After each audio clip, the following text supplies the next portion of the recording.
As he walked down the stairs of the mansion, Gines von Ribant heard the maid say that Lady Iola had come to her senses. The girls were horrified by this, thinking that now the atmosphere in the house would deteriorate again. Furious that this bastard had woken up, Gines immediately went to her room. Abruptly opening the door of her bedroom, the hero began to shout at the girl in a rage. Smiling back, Iola was very happy to see her dear brother. As he continued to scream, Gines didn't understand how someone who didn't know when she would wake up could suddenly wake up. He was sure that she was fainting on purpose to get him into trouble. Iola von Ribant was the villain from the novel about the color of the holy girl. But in fact, she was a victim of this world, receiving everyone's anger at herself for the sake of the verisimilitude of the work.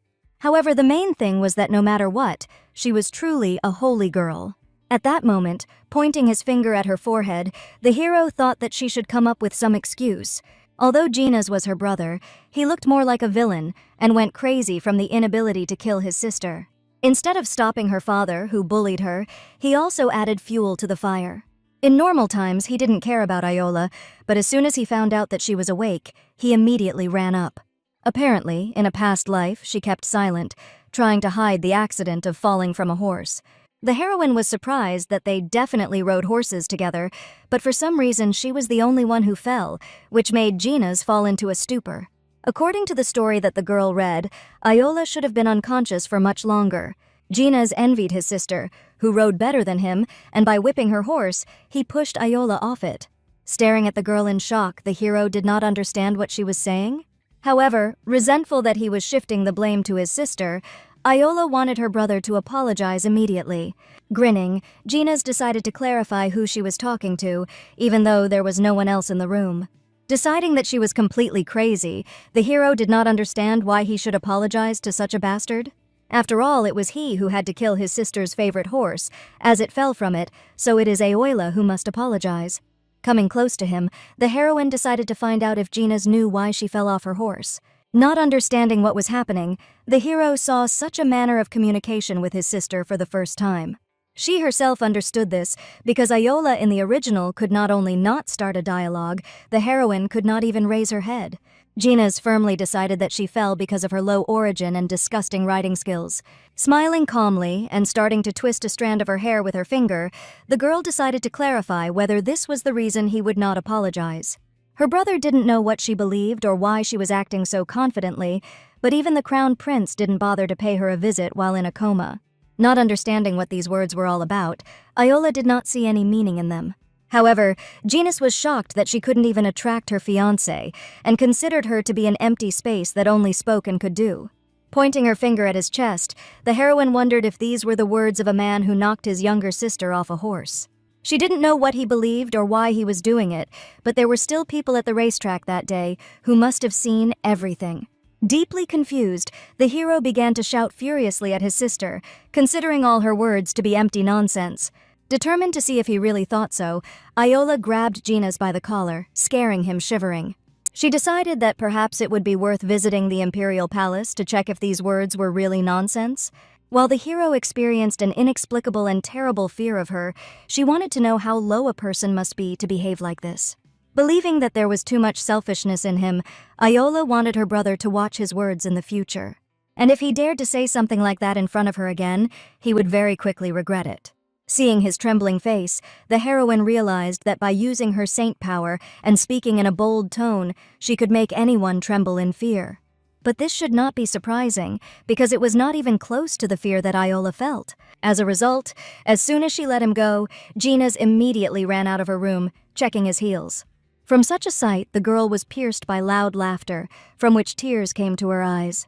Wondering how easy it was, she did not understand why she had suffered so much in vain. However, it was now decided that this would be the last time she would cry for Iola. The heroine decided that she would no longer tolerate insults in her direction, like a fake saint. And she also didn't care at all, even if this world turned her into a villain. The girl decided that she would definitely survive and live happily. Now Iola was not what she used to be, and she was determined to start a new life. To do this, the first thing she did was to go to the dining room, where the whole family was waiting for her at the table. Deciding to change this rotten mansion, she pretended to be glad to see everyone present. The father sat very tense, and immediately after greeting her, he sharply and furiously shouted the name of the heroine. He didn't understand how Iola dared to trick her family while her mother looked at her with contempt. Looking back, she realized that Iola's life had always been like this. For her family, the heroine was not a candidate for sainthood, but at best, a worthless piece of garbage. To the servants, she was an object of ridicule, which always occupied such a place. And now, Iola wondered if that was all her father wanted to tell her. Could he only threaten his own daughter, who had just come out of a deep coma? Considering her to be the man went berserk, deciding that she had no right to say whatever she wanted. When she also heard that Gina's had called her crazy, she looked at her brother in bewilderment, causing him to shiver with fear. Smiling at her father, the heroine decided that, to his regret, she was all right. Seeing that she answered her father so boldly and naturally, Gina's and the servants were confused. In shock that she dared to contradict him, the man slapped her in the face with a swing. Feeling the mark of the blow on her cheek, Iola was delighted with the evidence she had received and looked at her father carefully.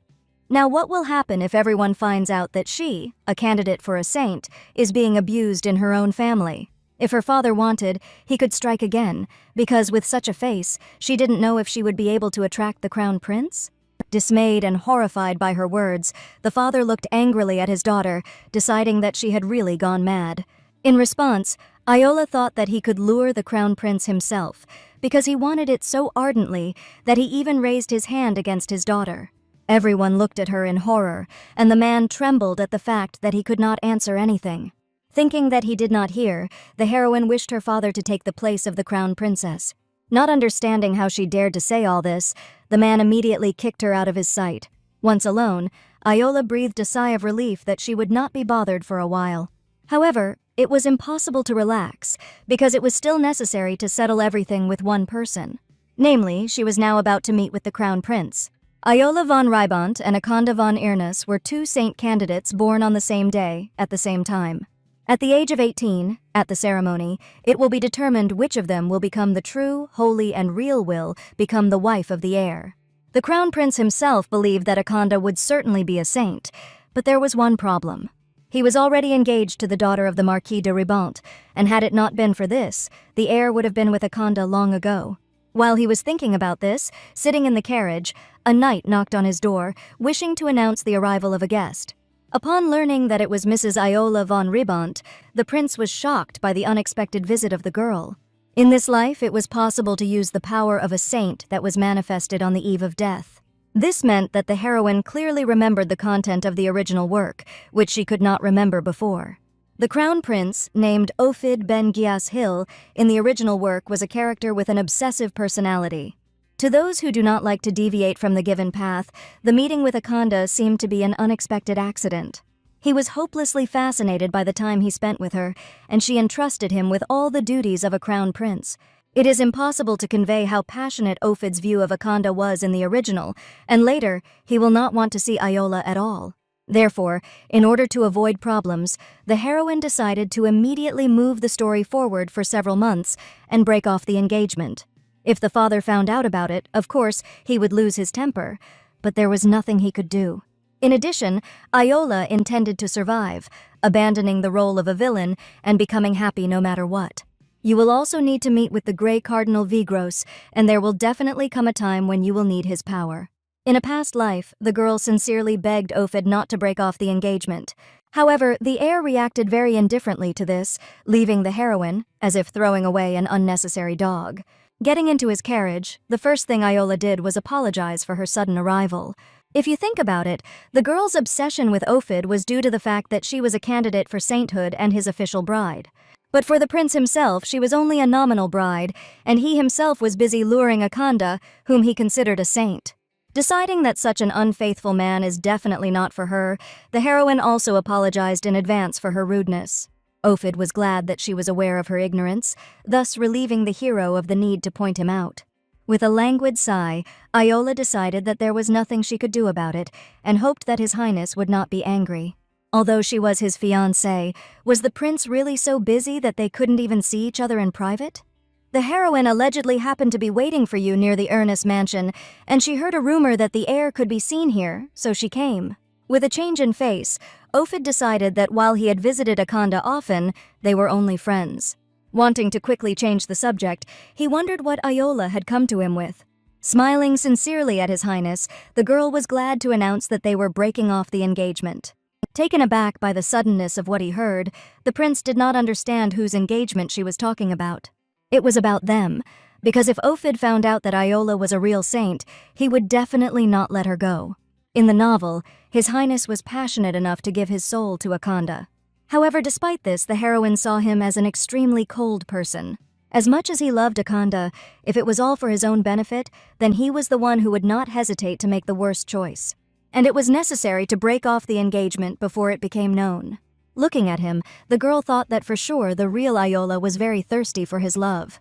However, now, contrary to the original plot, she wanted to gain complete freedom of action.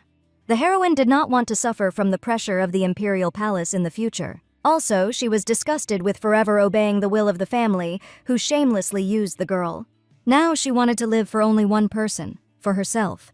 And for this, Crown Prince Ophid bin Gias-Hill had to pass from her life. To her surprise, His Highness was in no hurry to agree to break off the engagement, looking thoughtfully at Iola. Unable to stand it, she decided to clarify directly whether the heir loved her. The heroine doubted this, as well as the fact that he considered her a real saint, so she thought that Lady Ernest would be more suitable for him. The prince was completely taken aback, not understanding why she had suddenly started such a sudden conversation. However, Iola did not consider it sudden, because every citizen of the empire knew that Ophid and Akanda were in a close relationship. At first, the heroine did not look at the holy lady with envy, and did not dare to think of His Highness as her fiancé. Therefore, these reasons were enough to break off the engagement, which the girl wanted very much. Shocked by what he heard, as well as her confident look, Ophid wondered if she had always been like this. Before that, it seemed to him that he knew her enough, but now it was as if he met Iola for the first time. Thinking that it was quite funny, the prince smiled mysteriously. Looking carefully at the heroine, he did not understand why he should agree to break off the engagement. This question took Iola by surprise and baffled her, causing her to be completely lost. Then Ophid decided to clarify again why he should break off the engagement, if he did not even have such thoughts. However, the heroine knew that he had never even thought of her as a bride, to which the prince agreed, to her surprise. He really didn't care about her, as Ophid believed that she was not a saint, which further increased Iola's confusion. But as it turned out, the prince thought so before this conversation took place. Horrified by his words, the heroine was shocked by how impudent he turned out to be. The breakdown of the engagement, in her opinion, was an almost obvious outcome, because everyone around was already aware of the events. People whispered every now and then how the crown prince had abandoned his bride, exchanging her for Lady Ernest. Iola had endured all the shame and humiliation of telling Ophid about it, so how could he talk about it so easily? In addition, he also managed to maintain an honest and calm appearance. Biting her lip furiously, the girl thought that surely there must be a limit to his impudence. At this moment, the prince was calmly looking at her, as if studying her with his eyes. Touching her lips with his hand, he decided that if she continued to constantly condemn him, then she might bleed. This infuriated the heroine even more, because not only was he not going to break off the engagement, but he also grinned. At that moment, she looked at him in such a way that Ophid thought that the girl was cursing him. However, if she wanted to swear, she could not hesitate and tell him everything. Although it was over, His Highness was not going to allow this, which left Iola in a stupor. Ophid decided that in any case they would see each other more often. The heroine was outraged by this decision, looking at the prince in shock. The prince was grateful to her, because like an incorrectly fastened button falls from its place, so he almost made the wrong decision. Suddenly, he abruptly approached Iola, and she was horrified to think that he wanted to kiss her. But suddenly, he silently opened the door of the carriage, hinting that it was time for the girl to leave her. Relieved that it was not a kiss, the heroine suddenly heard that she and Akanda were just friends. Therefore, from that moment on, Ophid wanted to strengthen his relationship with Iola. This was necessary so that she would not become his puppy, judging by her eyes. Enraged by his words, the heroine did not have time to say anything, as the prince simply threw her out of the carriage, into the hands of a knight standing next to her. Stretching out his hand to her, he hoped that they would certainly see each other at the upcoming meeting, as bride and groom. The girl shouted again about breaking off the engagement, but Ophid abruptly closed the window and his carriage started moving. At the same moment, a maid approached her, who decided that it was time for the mistress to go to class. Furious, Iola thought that she was planning to abandon the indecisive protagonist, but everything got messed up from the first page. Perhaps it was just a sketch, but she was also a candidate for sainthood, and wasn't that a waste? Picking up the stone and furiously throwing it into the prince's carriage, the heroine thought he was crazy. At that moment, Ophid heard a loud knock on the body of the carriage and the voice of the maid, who was horrified by the actions of the mistress. Realizing that she had just directly condemned him, the heir had no idea that she had such a cute side. Clear eyes and a lively voice, but nevertheless a confident position, and says what she wants. In other words, she is very attractive. He remembered how, at one of the banquets, the aristocrats had mockingly spoken of Iola, believing that Akanda was more suitable for his highness. Now, it was a mystery to the prince why such a rumor had spread in the first place. Admitting that he was arrogant too, Ophid decided that it was worth talking to her earlier. He felt a little sorry for her, who had come to break off the engagement with him. However, even if he was convicted for it in the future, the prince did not want to let Iola go for the time being. Meanwhile, the gray Cardinal Vigros, leaning on the trunk of a tree, considered the heir to be an arrogant scoundrel. He did not understand how Ophid could have stooped so low as to leave his bride and now desire another woman. At the same time, the hero watched as Iola took out her indignation in a rage, trampling the ground with her feet. Vigros thought she was mad to dare to announce the end of her engagement to the prince, and right in his face. However, he also knew that in order to cope in this world, one had to be reckless. Late in the evening, the heroine returned home and her brother was waiting for her near the entrance, with a very dissatisfied expression on his face. Not only was Iola annoyed to death with Ophid, but Genus made her angry. Pushing him aside, the heroine demanded that her brother immediately give way to her. He was furious and thought she was a dummy, and wanted to know where she had wandered so late at night as a noble lady. Looking at the starry sky, the girl was surprised that it was really so late. In a previous life, Genus also did not allow his sister to walk until late at night. Instead, he wanted her to think about how she could attract the crown prince at this time. Not understanding how he could say such nonsense to his own sister, the heroine decided to clarify why he was bothered by this at all. In his opinion, since she was the bride of the crown prince, she needed to be careful in her actions so that their family would not be slandered. Looking menacingly at her brother, the girl also wanted to know, since when does he consider her a member of his family? Trembling with fear, Genus couldn't say anything, looking at his family in confusion. She was not even funny that it was enough to prove herself strong once, and now he reacts like this. In the original story, he treated her like a dog on a leash and pushed her around unhindered. Knowing all this, the girl felt very sorry for her former self, who could not do anything. Seeing his silence and confusion in his eyes, she decided to ask if he had any more questions. If he had nothing more to say, then Iola was going to continue her journey home. She was pleased to see Genus lose heart, and in spite of everything, he turned out to be hopeless. Entering the mansion, the heroine was greeted by all the servants, respectfully bowing their heads. They used to pretend that Iola didn't exist, but now they suddenly began to notice her? However, when the obedient child rebelled like this, the rumor instantly spread throughout the mansion. How easily and radically the atmosphere changed only after a small riot was even somehow dull. Throughout her life, the heroine stretched out a gentle hand to anyone, in return, without even receiving a warm look. And now, as she passed by, the two maids wondered why they needed to pay attention to the mistress. After all, it was better before? Indignantly turning to them, Iola wanted to clarify if the girls had forgotten who their mistress was. The maid shuddered at her gaze, and the heroine decided that it was time to do something? Instead of spraying his noble authority on them, wouldn't it have been better to make them work? The maids immediately fell to their knees in front of her, admitting their guilt and begging for forgiveness. However, in Iola's opinion, the apology was nonsense, because she only now remembered something. In the original story, when she called for help, the servants made a gloomy appearance, as if they did not see her. They seemed to deliberately praise Akanda in her presence and humiliate the villain. Once, one of the maids even ruined her dress by cutting it with scissors. Therefore now, the heroine was not going to stand on ceremony and passing by them. She suddenly saw her mother on the stairs.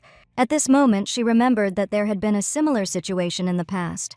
On that occasion, standing in the same place, Iola was falsely accused and begged her mother to believe her that it was not her. In the end, the girl made sure that there was not a single person in the mansion who would believe her. And although the heroine rebuffed only once, now the woman behaved much more cautiously. Iola craved love from her family all her life, but there was no doubt that she lived like a dog on a leash. Shocked by these arrogant and stupid people, the heroine greeted her mother. In addition, she also wanted to be provided with a faithful maid and a cab guard. The reason was that she was not comfortable traveling alone, and the woman thought that her daughter had finally come to her senses. She did not want to see herself wandering alone like a commoner, but fortunately everything was fine, and she wanted Yahello to go to her room. Ironically looking at her mother, the heroine calmly decided that she just needed to sit quietly and not make a fuss, like last time. The woman looked at her very puzzled, not understanding what was happening. The servants who were watching also did not understand what had happened to the mistress, and when she stopped being afraid of her mother. Meanwhile, Yahello thought that her brother, who had continued to humiliate her, was now hesitating at her every word, and her father had disappeared altogether. At the same time, her mother, who had been watching indifferently, now began to show interest in her. This was no different from a game in which changing one option changed everything. But the most absurd thing was that the main character of the novel was a man. Even in the past, Ophid had revolved around her, barely helping her and tearing Yahello's heart apart. However, now, the heroine wanted to do something for which the prince would certainly be condemned, and she wondered if he was ready for this. Suddenly she remembered that there was also a gray Cardinal Vigros in the novel. They met a couple of times when Yahello was in her body, and he was the only person who was kind to her. But in the end, Vigros also chose Akanda, around whom the whole world revolved in this novel. Be that as it may, it was hard to believe that such a strong and free guy would ruin himself for the sake of Lady Ernest. Meanwhile, as she lay in her bed with her arm outstretched, Akanda decided that she would never tire of looking at her body. Suddenly Jane's maid came in, hoping that her mistress was still awake. When the maid learned that the maid wanted to tell her something funny, the girl was happy and invited her to her place. As it turned out, Jane had heard some interesting rumor, which interested Akanda even more. This was the case with Madame Riband, who was rumored to have become not herself lately. Everyone must have gone mad, for even Akanda herself knew what kind of person she was. The maid believed that even if the rumor was true and everything changed, her mistress would still be able to follow the path of the saint. Running her hand through the maid's hair, Akanda remembered that she had already forbidden her to say such things. However, now she wondered what exactly had changed in Lady Riband. Hearing that Yahello, known for her fierce nature, had suddenly become like a different person, the girl's face darkened greatly. Meanwhile, the commander appointed Knight Siren as Lady Riband's bodyguard, which horrified him. The hero did not understand why it was he and the commander who thought that he was really going to contradict the order now. Not at all intending to do this, the hero simply knew what kind of woman she was. Yahello, being a born candidate for sainthood, was jealous of the successful candidate Akanda and did dirty deeds. And all because her fiancé, the crown prince, and Lady Ernest were close. Kieran also knew that she, consumed by jealousy, was trying to get a breakup, and how could such a person become a saint? The hero could not believe that he would guard such a stupid girl, and even alone. If he were offered to guard Akanda, he would gladly agree, considering it an honor for himself. In the evening, arriving at the Riband mansion, he went to her room and next to the door, he found the new personal maid of the mistress. A young, short, chubby girl, she was crying loudly, for she had also heard of Yahello. Kieran tried to calm her down, knowing in his heart that he wanted to cry too. He had heard that the mistress had a vicious temper, and was not sure that such a fragile maid would cope with her. As it turned out, the maid agreed to this only because they paid a lot here, but she did not know that she would need to become a servant. Continuing to roar, she imagined how the mistress would beat her, which caused the hero to come to a stupor. He decided that she had nothing to fear, because even aristocrats could not purposefully harm their subordinates. This girl reminded him of his little brother, so Kieran could not leave her. Deep down, he made a decision that if she was bullied, he would not stand aside, even if it threatened dismissal. Knocking on Yahello's door, he froze in confusion, not even realizing how terrible a person she was. The heroine opened the door, smiling sweetly and greeting the servants happily. The knight had expected a more sinister look from her, but the pretty image of the lady confused him. Realizing that Kieran was standing in front of her, Yahello was very surprised. He was the third son of Baron Bandas, loyal to the Marquis of Riband, and also a knight belonging to the heroine's father. This time she believed that the plot would be different from the novel and they would not meet. Putting his hand on his chest, the hero greeted the mistress, introducing himself as her personal bodyguard. In the original story, he was assigned as Lady Ernest's bodyguard. Kieran was so convincing that Akanda felt her anxious heart calm down. At the first meeting, he respectfully bowed the knee and kissed Lady Erna's hand, subsequently giving her love without reciprocity. Kieran was an ordinary hero, loyal to Akanda, and now Iola did not understand why he was the one who became her bodyguard. Seeing that the lady was thinking, the hero decided that she was not listening to him, and at that moment, the maid sharply shouted a greeting. Pressing her hands and tearfully looking at the heroine, the young girl introduced herself as Shiana. Not understanding what kind of cat in boots it was, Iola was shocked by the cuteness of her new servant. Being grateful to them for coming, she realized that it was already late and sent the servants to rest.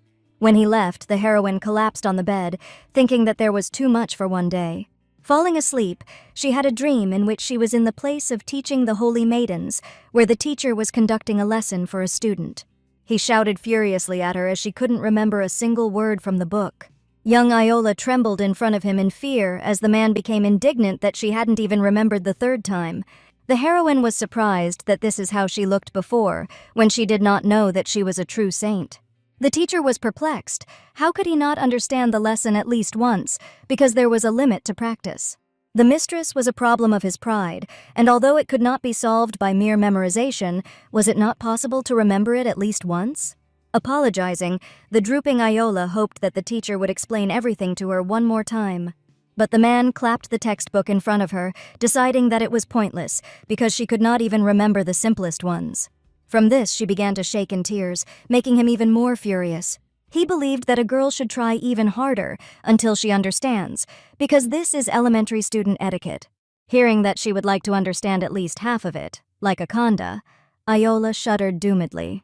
Seeing this, the teacher turned away and chuckled haughtily, deciding that she wasn't listening to him at all. The girl herself was very afraid and did not understand how long she would be scolded. Is it possible that because she can't keep up with Akanda, she will always be shouted at now? Looking contemptuously at the student, the man decided that he must have been ridiculous to her, since she had to be crucified like that. Iola began to desperately deny this, trying to convey that she was trying very hard. Until he understood why she couldn't follow her lessons every time, she thought he was talking too fast. Even though she was one of the candidates, Iola was sure that she wasn't a saint. Looking at her past self, the heroine wanted her to stop blaming herself for everything. Shocked by the thoughts that came to her, Iola just wanted to be happy. The heroine also wanted this, being and like Kim Ji-young in her past life. Looking at her helpless young self, Iola did not understand. Was she not worthy of happiness? Suddenly, little Saul appeared, who wanted the heroine not to dare to give up. Looking at her, Iola decided to escape the curse of the novel by turning it into her story. When she woke up at the same moment, she thought that both now and in the past, Saul was saving her again. The next day, sitting on the lawn and leaning on a tree trunk, the heroine decided that singing is a great stress reliever. Opening her mouth and starting to make sounds, Iola suddenly heard a magnificent song caressing her ears. Shocked at how beautifully she sang, the girl thought that this was also the power of a saint? Then she continued to sing without any excitement, delighting the local fauna. Sitting on the tree at that moment, Vigros had already heard that the ceremony of consecration of the saints had not yet taken place. However, he was now almost certain that it was Iola who was the saint. He also knew that she was the bride of Ophid and an outcast candidate for sainthood. Carefully jumping down from the other side of the tree, he wanted to leave silently, hoping to talk to her next time. But suddenly, he accidentally stepped on a branch that crunched loudly, causing him to flinch. Iola peeked out from behind a tree in surprise, noticing Vigros frozen in place in confusion. When she gained the power of a saint and turned back time, that was the only thing that disappointed her. The girl wanted to return to the time when she did not yet know the Grey Cardinal. She was very interested in how they first met, and now she finally understood it. Smiling, she thought that the daughter of the Marquis Ribon was here, but the hero did not understand what was wrong with it. The fact was that not everyone could come here, and if he did something carelessly, he could get it. Vigros wondered if she was going to scream to call people. To this, Iola only smiled mysteriously, which made the cardinal consider her cruel, because a poor, uninvited guest can have his head torn off. Talking to her, Vigros was amazed that he did not feel surprised, and was not even at a loss. Suddenly, the girl decided to give him a rose as an apology, which finally puzzled the hero. He knew for sure that they saw each other for the first time. The poet did not understand why she was apologizing. As it turned out, Iola thought that perhaps they had met in a past life, so she decided to give him a flower. Hearing also that she liked to talk to him, Vigros was very surprised.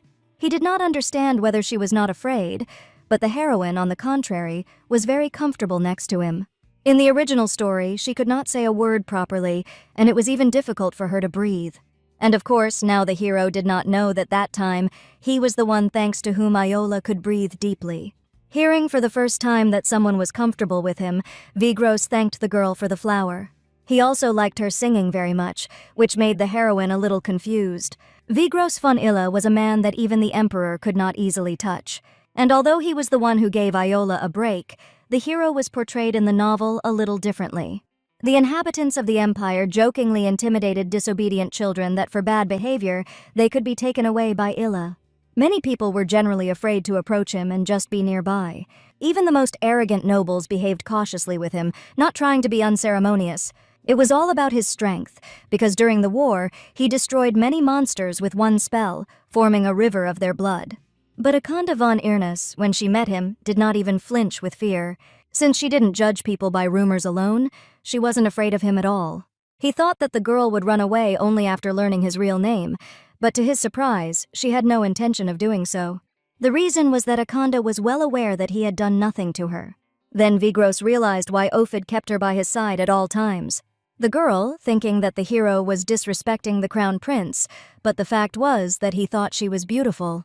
At the same time, Vigros also considered himself to be an infinitely greedy person. For this reason, he decided that if Akanda did not run away now, he would definitely kiss her. If you think about it, whenever Vigros appeared, the read rating of the novel was questioned. The heroine wondered if she really remembers short phrases because of the power of the saint, or perhaps the unknown power of the novel deliberately shows it to her. In the original plot, the hero was a very charming and extremely dangerous person, but the man she met turned out to be very kind, giving the girl magical moments. Realizing this, Yahello thought that she had really begun to harbor something for him. And if she asked him to be on her side, would Vigros accept such an offer? The heroine did not understand why he had come here, but in the cardinal's opinion, he could not have come because she sang so beautifully. Giggling, Yahello was surprised that he had the audacity to come here without permission and to listen to the song for free. Vigros wondered what he should pay then, because he couldn't give the rose back as payment. If the heroine had a specific wish, then he was ready to fulfill it. At this moment, Yahello still couldn't believe that she was sitting and talking to the hero. When she returned again, she believed that one day she would definitely find him. However, she didn't think that Vigros would appear before her like this. Most of all, she wanted the hero to take her side, but Yahello did not dare to ask for it. In addition, the girl was stopped by the fact that perhaps it was too much payment for the song. The only thing she could really bargain for was the power of a saint. But perhaps the hero did not want the power of the saint, but Akanda herself, which greatly depressed Yahello. Suddenly, Vigros approached her, wanting to know the girl's name. He would be sad if their conversation ended before she introduced herself. In addition, she was the first to give him a flower, and his proposal surprised Yahello very much. After introducing herself, the heroine found it very funny that he came himself and asked for her name. After hearing that she also wanted to know his name, the hero decided to clarify that he was a rather scary person. He hoped that she wouldn't run away after learning about his real name. However, she had already made such a promise in a previous life. Therefore, even now it was not difficult for her to promise that she would not run away, after which Vigros revealed his name. Yahello was shocked, thinking that he would say it only after a few meetings, and she did not believe that he would answer so seriously. At this moment, he was looking at her with eyes reminiscent of a cold, deep sea, and she wondered what he was thinking. But the hero only wanted her to keep her promise and decide on her desire. Gathering all her will into a fist, Yahello decided to find out if the condition of the deal was the power of a saint. Would he take her side? Vigros paused for a moment, looking into the girl's eyes, but she herself knew that it must have sounded very unexpected. In a past life, sitting on the edge of her bed, the hero promised to give Yahello something. Namely, himself, and he wanted her to remember that she could ask him for help at any time, no matter what happened. In any situation, Vigros continued to be kind to her. However, now, because of her awkward judgment, can anything change? Yahello was about to receive a refusal, but suddenly, the cardinal took her hands, accepting the terms of the deal. Looking into her eyes, he decided that he would always be by her side from now on. The girl was very surprised that he accepted her offer so easily. Knowing that he was a negative hero, she did not understand whether she could get close to him. Besides, when he smiled, all worries seemed like a piece of tissue paper. The man who had been so cruel in the novel, but was now smiling so tenderly, turned out to be a truly unpredictable person. Vigros didn't understand why she was worried about him being like a handsome madman when he signed a contract. Then Iola wondered if he was really so sure that other people would find him handsome. In addition, everyone considered the heroine a fake saint and villain, but why did the hero want to help her? Based on these words, Vigros decided that perhaps that was why she thought he was suspicious. Although she was a candidate for a saint, there was no reason for him to appear like this, because everyone was sure that she would not become a saint. Smiling at her, the hero decided that there was no need to doubt, because first of all, he came here for her. Iola did not understand what the reason was, and as it turned out, he just liked her. Hearing about this from his lips, the heroine was very much puzzled. However, it wasn't without reason, and there was also a reason why he had come here. Touching her chin with his fingers, Vigros could smell the scent of a saint emanating from the girl. The hero was desperately looking for this very sweet and pleasant aroma, and the search led him here. Looking at him in bewilderment, Iola couldn't believe that such a thing even existed. It seemed that the crown prince did not know such things, but how did Vigros know about it? However, now it is the hero's turn to listen to the girl's brief story about herself. Not knowing what to say, the heroine thought that maybe it was worth pretending that it was all just a joke and leaving safely? Or, since he already calls her a saint, should he tell everything about himself? Perhaps it would be right to deny her holiness, because she did not even know whether Vigros could be trusted. Looking at him carefully, Iola confessed that she was a true saint, unlike Lady Ernest. However, the girl had no intention of really becoming a saint, which surprised the hero very much. He knew that the honor of becoming a saint was not something she could influence. However, knowing how the saints had lived so far, Iola decided not to do it, even if it was hard. In addition, she did not like the crown prince at all and wanted to live her life only under her own name. Not only Ofidu, but also the people of the empire who follow the saints abnormally, the heroine wanted to strike without any mercy. But Iola did not know how best to tell the hero about it, so she decided that later they would continue the conversation. Vigros was surprised, because if it was so important, why wouldn't she just tell? The reason turned out to be simple, and the thing was that she also liked him. Shocked by what he heard, the cardinal turned away embarrassedly, hardly believing his ears. After that, he decided that he simply could not stay away from such a grand plan. In addition, the saint's strength was a chance to kill 2 birds with 1 stone. Grabbing Iola by the waist, Vigros decided that he would be a lover for her plan. Having pushed him away, the heroine was not ready for such closeness, which amused the hero. He believed that it was not so embarrassing to be sacrificial in a romantic relationship, because there was nothing strange in helping her properly. Blush with embarrassment, Iola did not see the need for this, while Vigros decided that it would be an opportunity for revenge. He had never liked this scoundrel, the crown prince, who even now left his bride, chasing another woman. The heroine knew that even if they pretended to be lovers, Ofidu would not care, but the hero doubted this. Remembering that the prince really changed his mind about breaking off the engagement, it turns out that this plan could really work. Smiling, Iola thought that then she would really be able to harm this bastard. The cardinal at this time, the more he looked at her, the more she seemed interesting to him. To begin with, the heroine wanted a secret relationship to prolong the pleasure, but Vigros believed that it was not worth giving the enemy extra time. However, according to Iola, anything suspicious tickles the nerves even more. The hero agreed with this because for sure for His Highness it would be the first time that he would not get what he wanted. Wanting the people who saw them to be jealous to the point of losing their pulse, Vigros was determined to become her lover. Realizing that she had met Vigros and it had come to contract love, Iola decided that everything had gone as it should. However, during the drafting of the contract, the hero was shocked that she had never been in a relationship. Since they had just started dating, even seeing each other once a day was not enough. Why then did the heroine offer to see each other once every 3 days? However, the girl simply did not want to distract him from work. But Vigros decided that he was always free for her, so he wanted to see her at least once, every day. As it turned out, he had read a romance novel a little and knew that an ordinary love contract would be enough. Prior to this, Iola did not even think that she would be able to seriously attract Vigros to her side, but after signing the contract, she finally realized it. Pointing the holy girl in the forehead with his finger, the hero decided that now it was time for him to leave. Wishing to see his road as soon as possible, he instantly disappeared into a black spot that appeared in the air. Meanwhile, one person was poring over documents at his desk when suddenly a black hole began to appear in front of him, in the air. Seeing the gentleman coming out of it, the man was shocked by his unexpected arrival. Experiencing the deepest indignation, the hero did not understand what if he overworked here and then suddenly fainted. However, Vigros did not understand why he was so angry while having a very high salary. Pointing to a giant stack of documents, the man decided that even doubling his salary would not be enough. But the cardinal decided that he had no conscience, as he left him a little work each time before teleporting. That's right, but the problem was that the gentleman started yesterday, but he continued like that.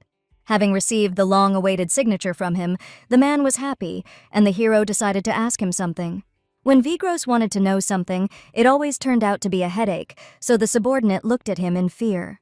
Smiling, the hero admitted that from that day on, he entered into a relationship. The man considered it nonsense because what lady would fall in love with a master?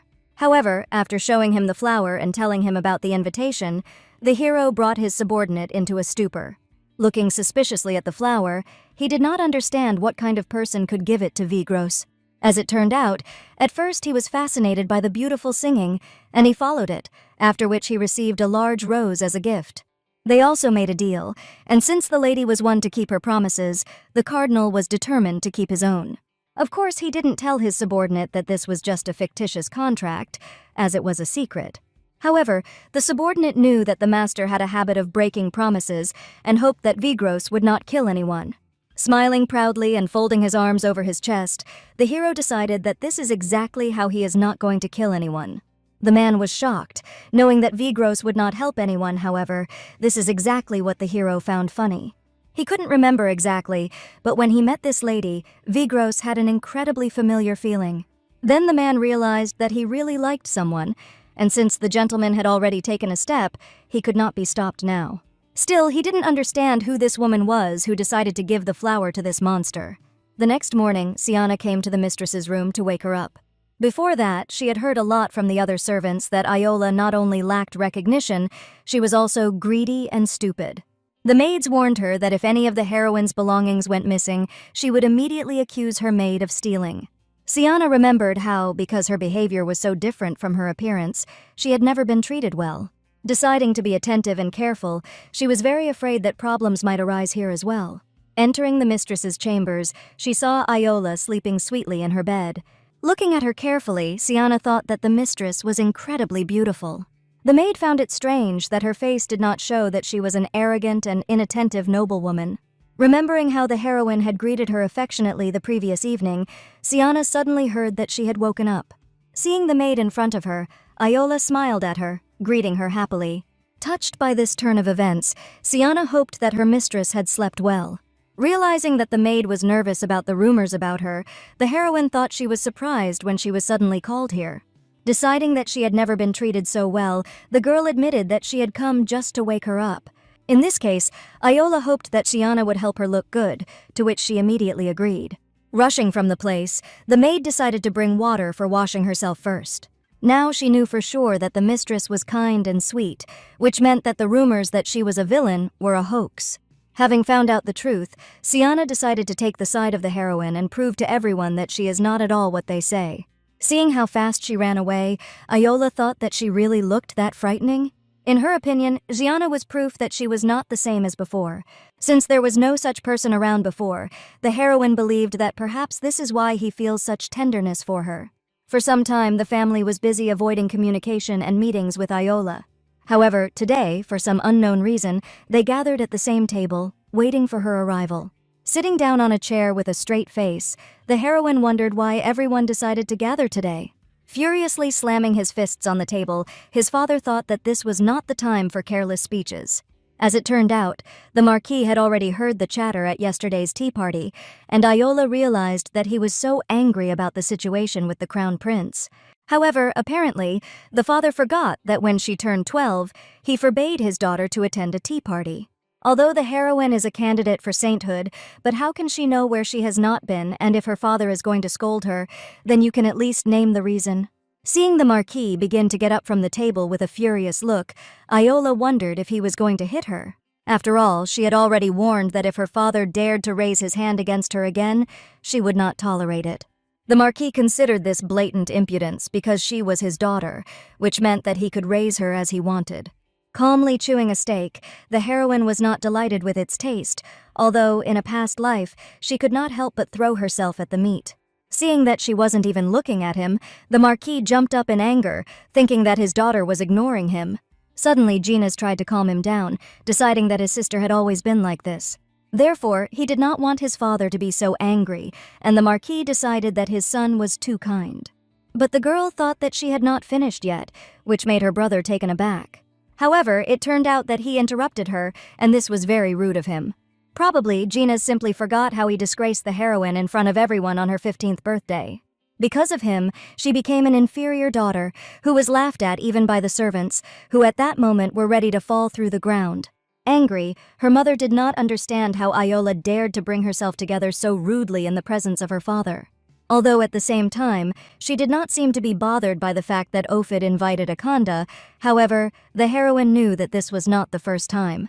Therefore, she was no longer worried, but her mother still believed that it was Ayola who did not take good care of her husband, which is why he behaved this way. Looking at the woman sternly, the girl didn't understand how long something she didn't even remember would last. Sighing tiredly, she decided that people did not change, which made her mother completely furious. But suddenly, Ayola abruptly stood up from the table, thinking that she had an upset stomach. She wanted to go to a very important saints lesson and hoped that her parents would stop being angry about what had happened at the tea party.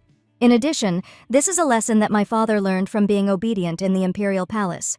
When he also heard that they would be in trouble if she did not pass the lesson, her father was furious again. Smiling back, the heroine decided that she would also study obediently.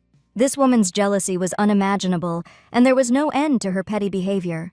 Ayola went crazy with jealousy, and everyone around her condemned her for it.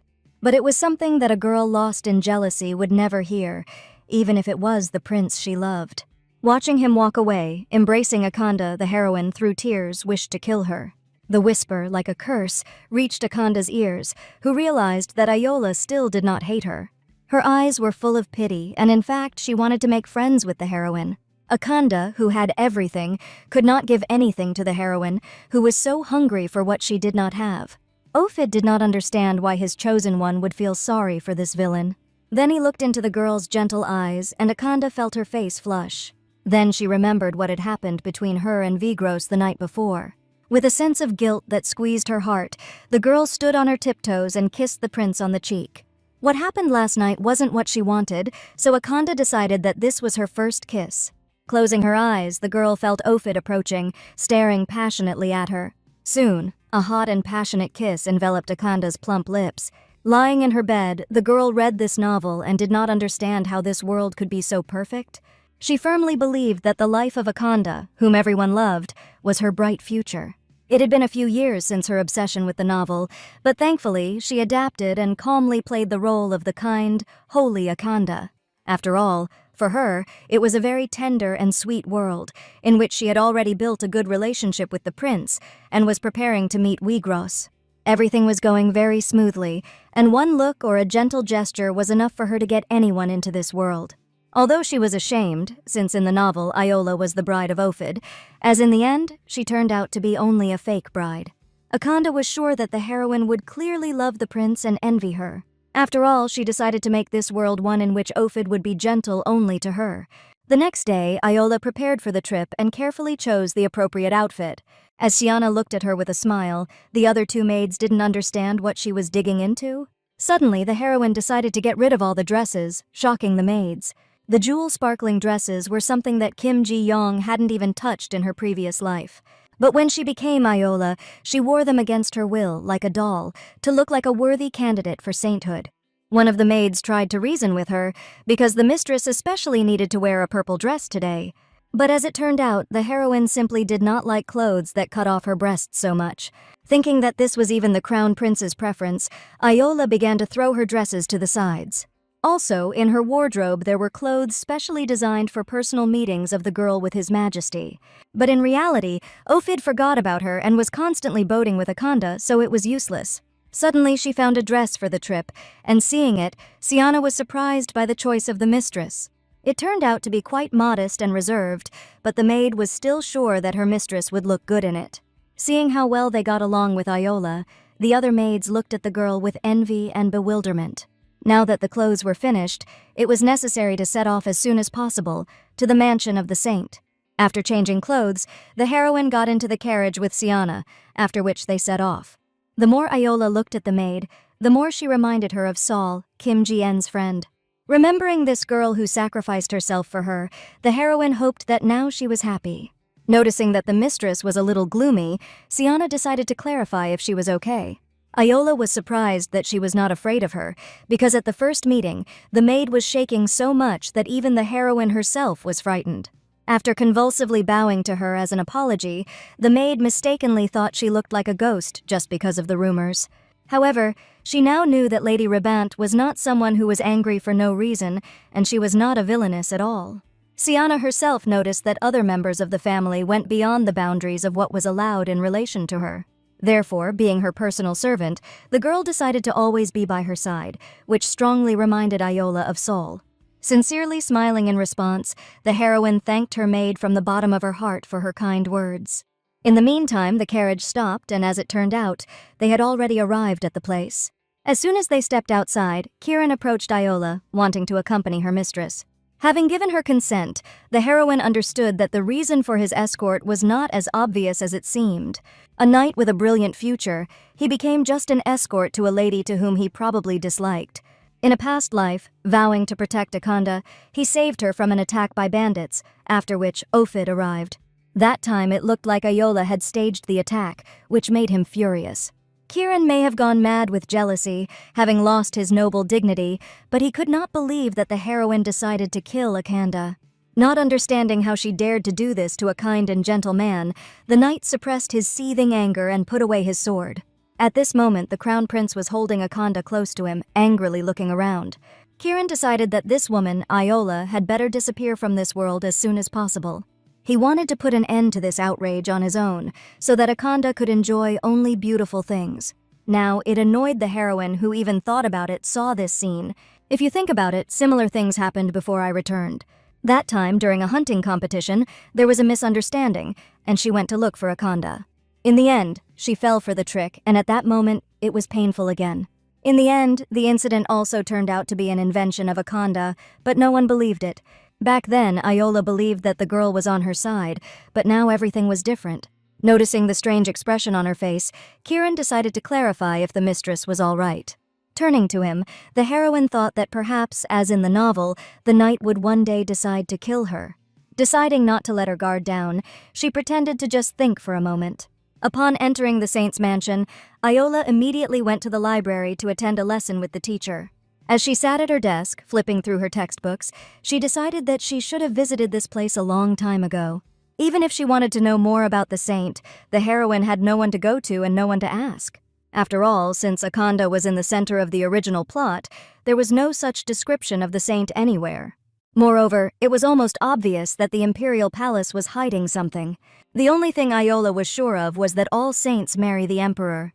Sometimes the saint who became the empress died first, and then it was so, the ruler took a new wife, and she bore him new children. However, the successor was always the one who was born directly from the saint. It was as if they were preventing the possessed saint's bloodline from leaving the imperial palace. If it was a simple novel setup, the role of Akanda and Ophid would have been useless. But the fact that this hereditary succession has survived to this day was somehow strange and unpleasant. However, since Ayola was a true saint, she must have known this better than anyone else. After all, the heroine did not want to be kept trapped by a saint or used in the imperial palace. Looking at the textbooks, she remembered that the teacher had spoken to her as if he was ignoring the girl. His fierce image was imprinted in Ayola's thoughts, so that even after her return, she often dreamed of him. After all, she had answered him today, not understanding why the teacher was comparing her to Akanda. After all, wouldn't it be more correct to give an education corresponding to the level of the student? But the teacher believed that since they were both vying for the title of saint, then Akanda should be the model for the heroine. However, Ayola had come here to take lessons from a saint, not to compete with anyone. Surprisingly, everything changed, and the teacher thought carefully about her words. He realized that people are really not all the same, so he had to teach the heroine in a way that was convenient for her. He was sorry for the mistake he had made, and he would have understood if the heroine had decided to change the teacher. However, if she did not do this, the teacher decided to behave carefully from now on, after which he left. The moment she heard this, Yahello realized something very important. Perhaps she could really change her future the way she wanted. She didn't understand why she had to live such a painful life when she was ignored and compared to others. Suddenly, a man entered the library, whom the heroine did not expect to meet here. Approaching her, Ophid confessed that he had come here to fulfill the duty of a bridegroom. He noticed that the expression in her eyes was different from what he had seen in the carriage. The prince wanted to come here earlier, but it was not easy to enter the residence of the Marquis of Ribont, even for him. Ophid was always cold to her because if he saw her, it would damage his reputation. Therefore, he secretly used the crown prince's power to enter the saint's mansion unnoticed. According to the heroine, this building was a place that no one was supposed to enter. Yahello was very surprised that he had come here to fulfill the duty of a bridegroom.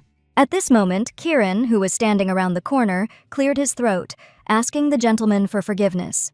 The heroine thought that he came to break off the engagement, but this was not the case, which caused her bewilderment. Hearing that Yahello knew of His Highness's desire for her to leave the bride's place, Ophid began to move his fingers nervously. He decided that if she really wanted to break off the engagement, then her family would be against it, which greatly amused the heroine. She did not know that he had such a talent for intimidation. However, the girl also did not sit idle and found out about the exceptions to the law. The prince was shocked, because before that he thought that what happened in the carriage was just childish behavior on her part. Suddenly he felt sorry, which left Yahello confused. Ophid wanted to see how the heroine's face would change if he apologized for what happened in the past. Will she throw sharp phrases as she did in his carriage? Or was she going to accuse him of lying for treating her like this until now? Should she really just vent her anger and hatred on him? Lowering his gaze, he pretended to admit that his past behavior was inappropriate for a fiancé. Not remembering if he had ever apologized to someone like this in his life, the prince looked at the heroine carefully. However, what he saw dispelled all thoughts in his head, leaving only a gloomy feeling of horror. She looked at him calmly, not flinching an eyebrow at his apologies, cutting Ophid with her gaze like a knife. At the same time, her face was like a transparent bottle, as if Yahello was thinking without any emotion. She wondered if His Highness had come here and thought she would become a saint. If not, then the heroine did not understand why he was doing all this now.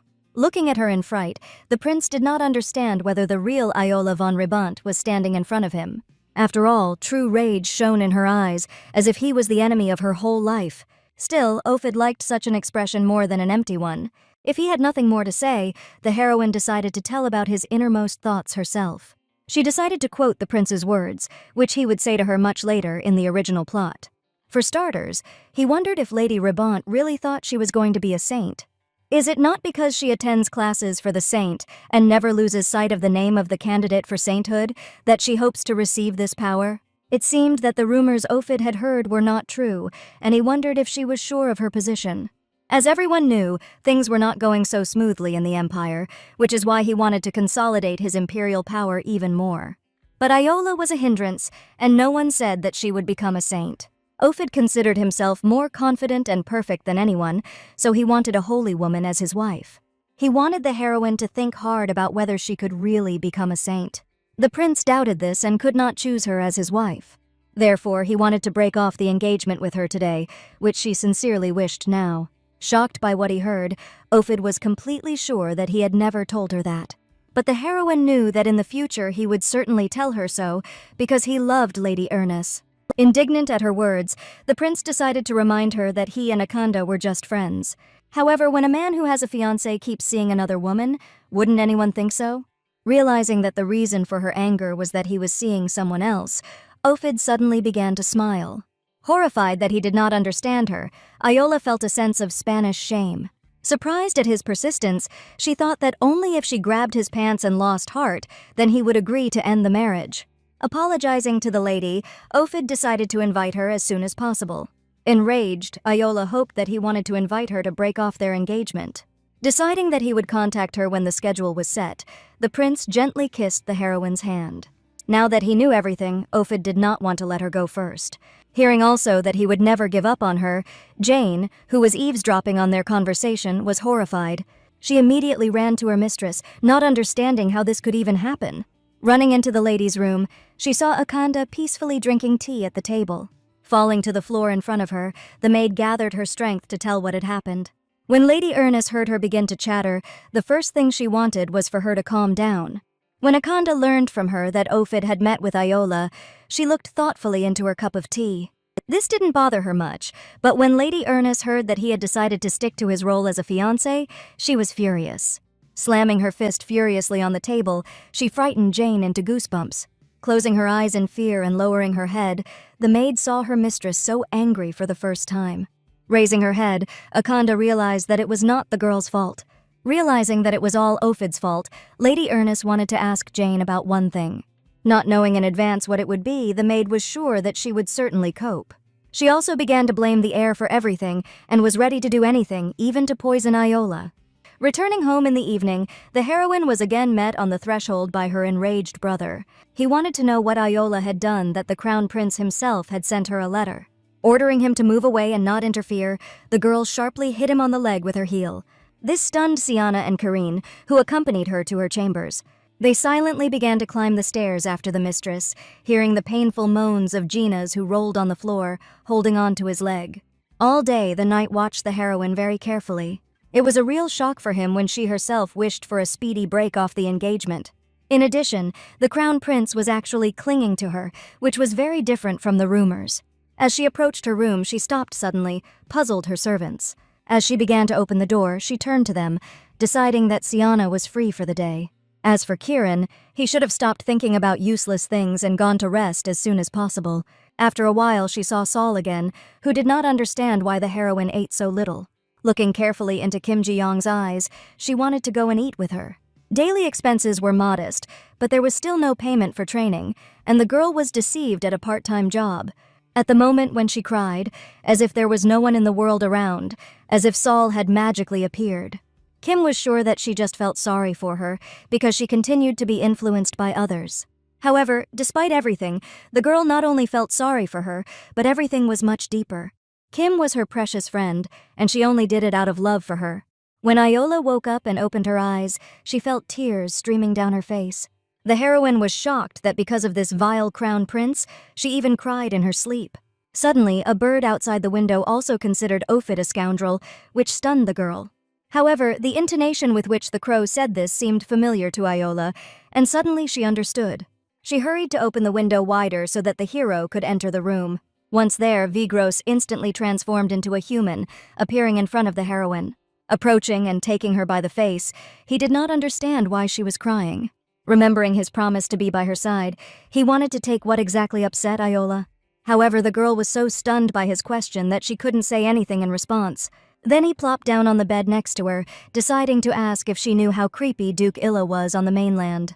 Suddenly, the heroine remembered that she had seen a crow from the window of the library and realized that it was also a cardinal. The hero did not want her to be surprised by this, because he had many talents. It didn't matter if she was angry, he wanted Iola to take something first. After that, he snapped his fingers, and at the same moment, a tablecloth appeared on the bed, on which there were various treats. The heroine was completely confused, but Vigros considered it a trifle. Looking at her intently, the cardinal considered Iola too thin, as if she was starving herself on purpose. He decided that she needed to eat more in order to gain strength and take revenge on everyone who bullied her. Realizing that he was practically quoting Saul's words, the heroine also decided that it was impossible to starve. Carefully taking the cookie and putting it in her mouth, Iola was amazed at the amazing taste of the food. Vigros was not enthusiastic about night snacks, but still, he considered it a better option than a hunger strike. And while she was eating, he decided to show the heroine the contract they had signed. These were magical documents that were absorbed into each other's bodies and stored in each other's hearts. And if one of the parties violates the contract until the ally terminates it, that party will feel a pain in the heart. The girl was impressed that he himself brought this terrible contract along with the food. Having decided that they would officially start dating from tomorrow, Iola didn't know what she should do first. The hero decided that he could challenge by arranging passionate kisses right in the city square. However, seeing the shock in the lady's eyes, he hastened to clarify that it was a joke. Instead, it was possible to arrange a casual meeting to spread rumors secretly. Taking a lock of her hair, Vigros hoped that tomorrow the heroine would belong only to him. To be honest, he was sorry to see her with the crown prince, which was strange since they hadn't even met. Suddenly, Iola realized that the hero was too close to her, and he wondered if she was really unpleasant. However, even at the first meeting, it seemed to the heroine that a strange aroma was emanating from Vigros, similar to the smell of blood.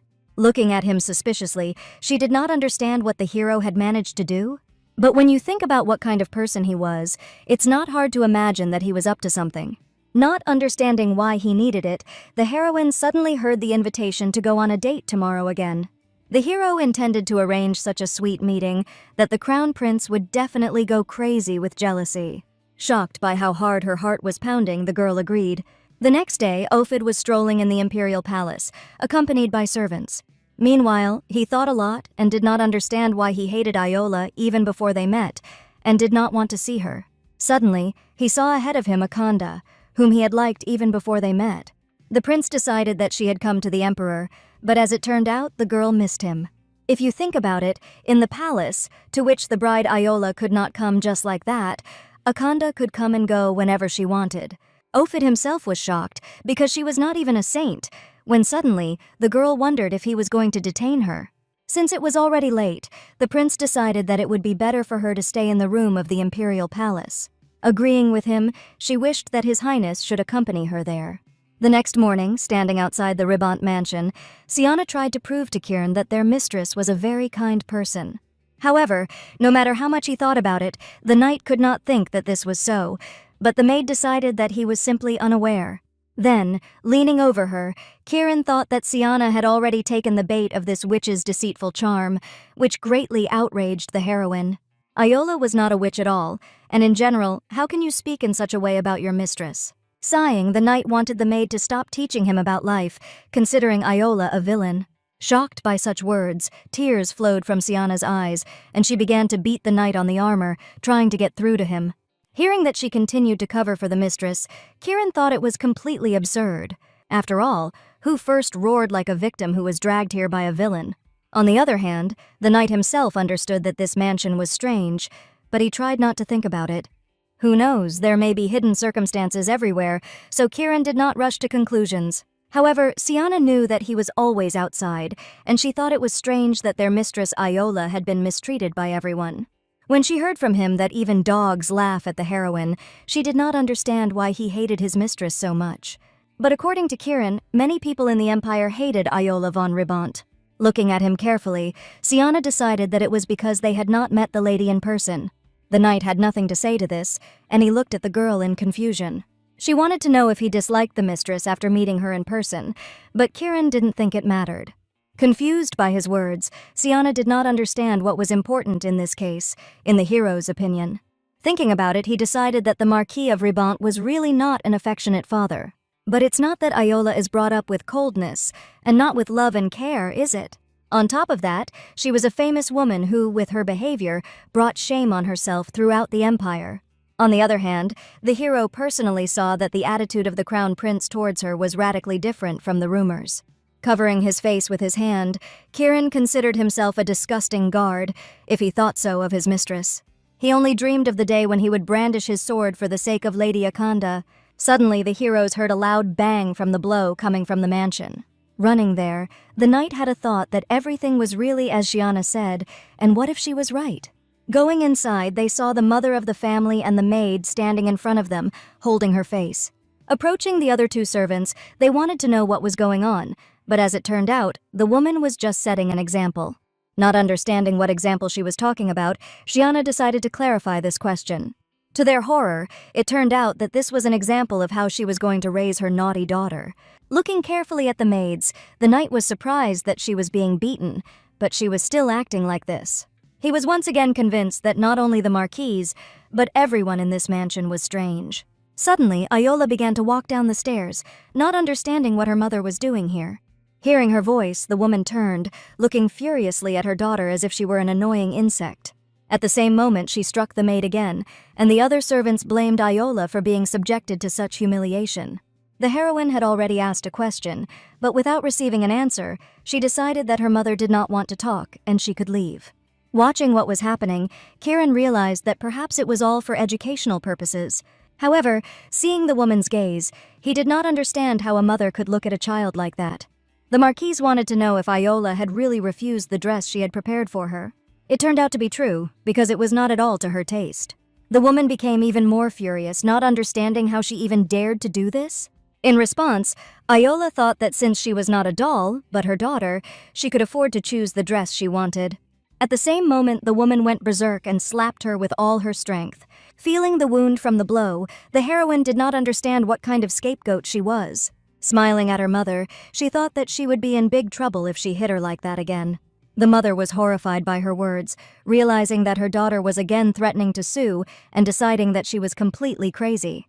Smiling at the fact that the spouses are so similar to each other, the heroine also considered it sad. Now even Kieran understood that this was not education, but violence.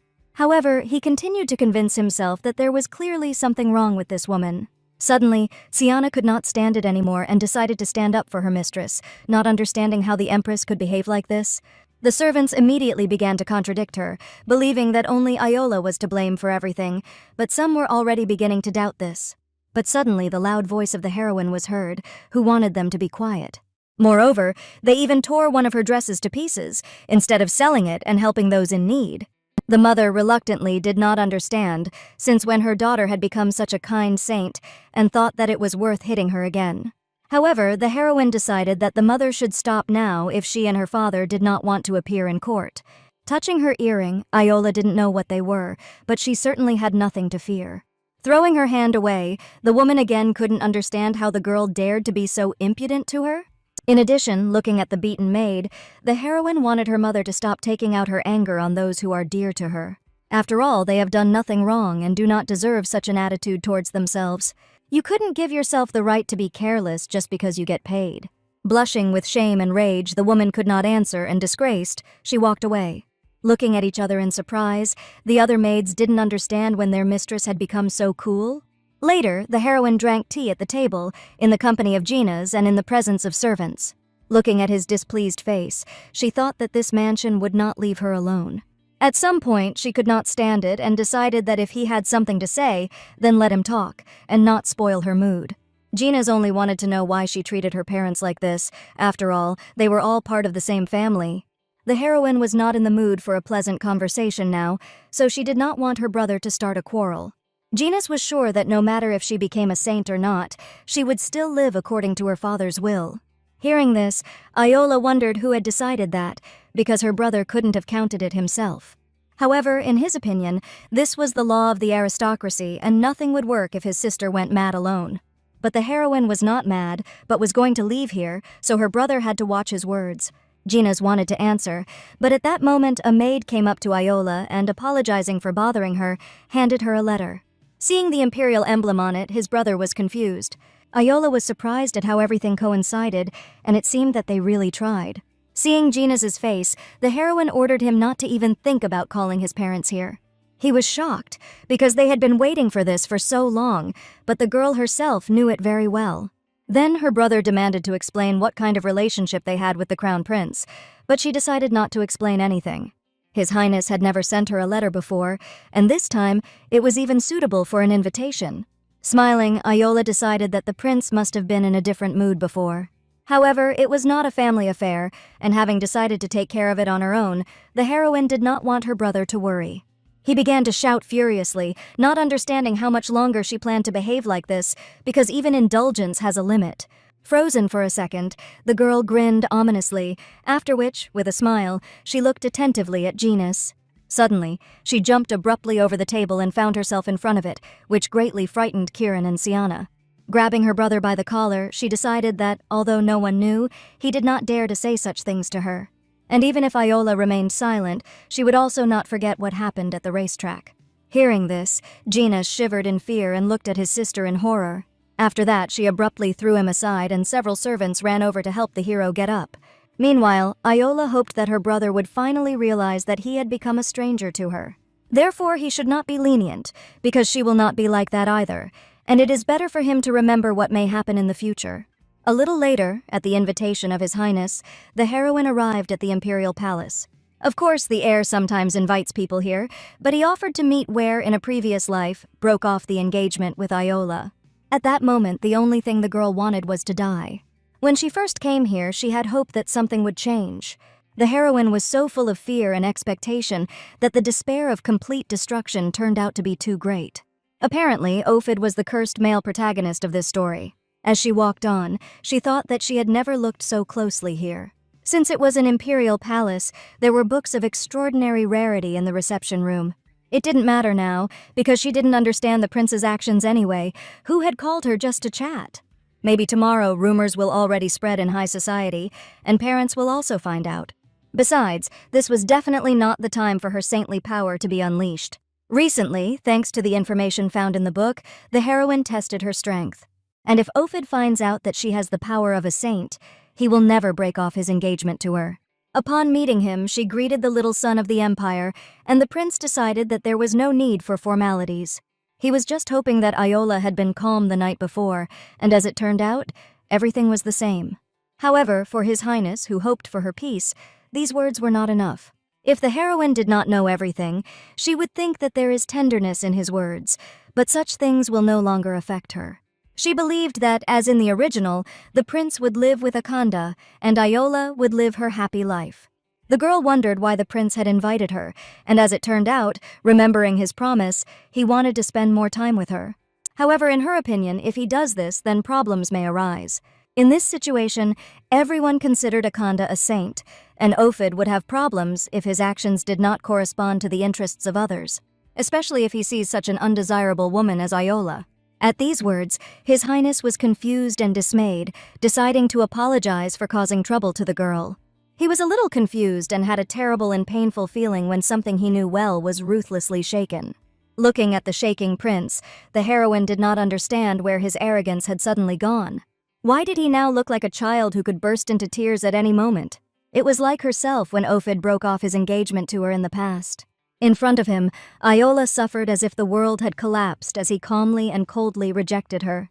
But after the break in the engagement, although he was indifferent, he helped the heroine several times. She decided to clarify that she did not hate him and perhaps they could become friends.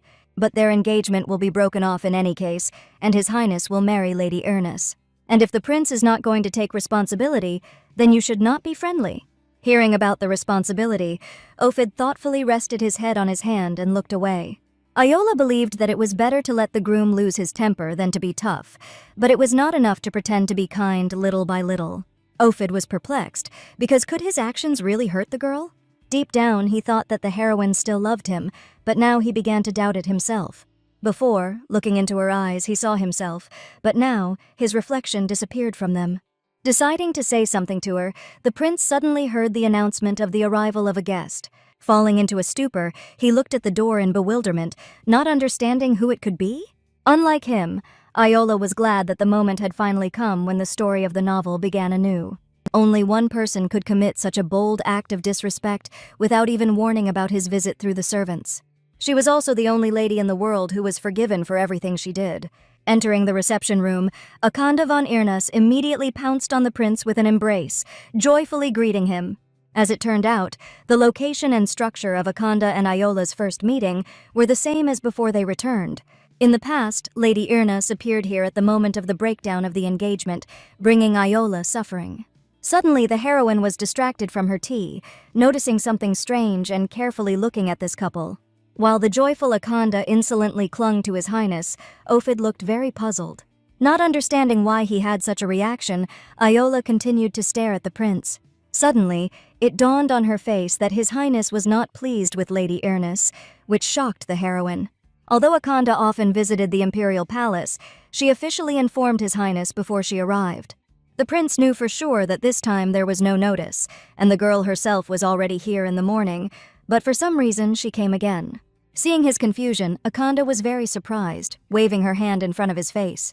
Pretending to be surprised by her arrival, Ophid remembered with horror that Lady Rebant was still there. At this moment, Iola sat in place and calmly watched them. Looking at her, a feeling of complete disappointment suddenly swept over the prince. He wondered if Lady Ernest hoped that the heroine would be jealous, even though she hadn't even been invited. Thinking that the rumors of Iola's poisonous jealousy looked amusing in comparison, Ophid decided to get rid of Akanda as soon as possible. Meanwhile, Lady Ernest decided to greet the heroine, and the prince was surprised at how familiar she was when interacting with her. However, he suddenly realized that he had never noticed this, and it was not clear to Ophid what was the reason for this. At this time, introducing herself, Akanda clarified that she was the one who went with Iola to the saints' courses. Smiling, the heroine remembered that in the original, the first dialogue was the same and in the same situation. If Lady Ernest had been an ordinary character, it would have been different, but she gave me goosebumps as she too had a novel. Akanda was well aware of the development of the story, but despite this, all the actions of the novel have gone as they should so far. Looking at Akanda with a smile, Iola greeted the lady respectfully. Knowing that everything should be different in the original plot, the girl fell into a stupor. Smiling even wider, the heroine thought that her reaction really did not correspond to Akanda's expectations.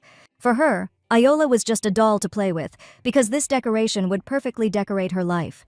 That is why Lady Ernest did not let the heroine get rid of the role of the villain, pushing her to be true to her role. For Lady Ernest, Iola's life was a mere entertainment, like a play in a theater. Despite the fact that the heroine looked calm, Akanda decided, according to the original plot, that she was angry. The lady pretended that she hadn't expected the guests to appear because it was too early. At this moment, Iola even felt sorry for the girl who didn't know that she didn't plan to dance to her tune.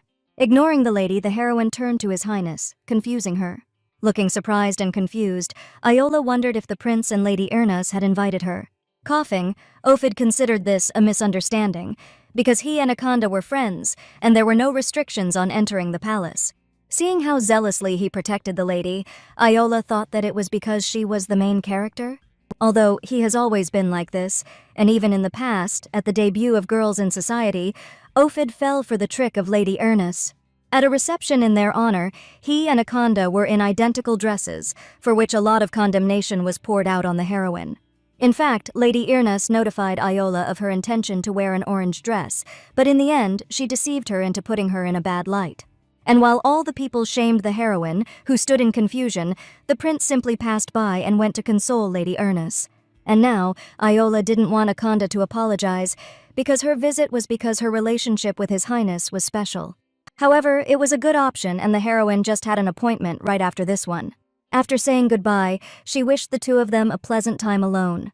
After that, Iola got up from the table, bowed out, and safely went to the exit. Akanda remained standing in a stupor, and Ophid tried to stop Lady Rebant by calling her back. But the heroine slammed the door behind her, after which there was a short pause in the waiting room. The prince was about to reprimand Lady Ernest, considering her behavior not quite right. But before he could utter a word, he suddenly froze in surprise, hearing that in Akanda's opinion, all this was strange. The girl stood, with a puzzled expression on her face, absolutely not understanding what was going on here. Ophid had never seen such a gloomy face on a lady when she suddenly decided that it should not be like this. After that, she silently walked towards the exit, leaving the prince in complete disbelief. Meanwhile, finally on the street, Iola was very happy to leave this place. However, when she first entered the imperial palace, she did not understand how she could get out of here. No matter which way she went, she still returned to the same place, which began to annoy. If she had known about this beforehand, she would have invited Siana and Kirin, who remained in the carriage, with her on His Majesty's orders. In shock that someone managed to build such an intricate palace, all roads seemed the same to the heroine. In addition, there was no one to ask either, since there was not a soul around. Iola was already beginning to think that perhaps there would be a touching meeting with Vigros now, just as before her return. Crouching down by a tree and bowing her head doomedly, she did not know what to do now, because they had agreed to meet with the cardinal. Suddenly the hero appeared right there, bringing with him a light breath of wind, and greeted his dear. As it turned out, the hero heard that the heir had called her here, and did not understand why she was alone now. Taken aback by his sudden appearance, Iola admitted that the escorts were waiting for her outside and were forbidden to enter the living room. Realizing that she had simply been cheated, Vigros was furious, once again considering Ophid a scoundrel. For some reason, at this moment, the heroine remembered one moment from the novel, which greatly surprised her. Akanda was embarrassed, but the cardinal, who was in love with her, did not see this, trying to woo her at every opportunity. Over and over again, confessing his feelings to her, the hero hoped for reciprocity, but in return he received only cruelty. In her gentle smile there was a sincere disgust for Vigros, who constantly clung to her. As soon as he approached her, she immediately began to get angry, although she was kind and sweet to others. In addition, when the hero saw her smile turn to the hapless prince, his eyes turned red with jealousy. From time to time, Wigros wondered if Akanda would be him if he killed everyone in the empire. Every day he hesitated with indecision, sincerely wishing to lock the girl away from everyone.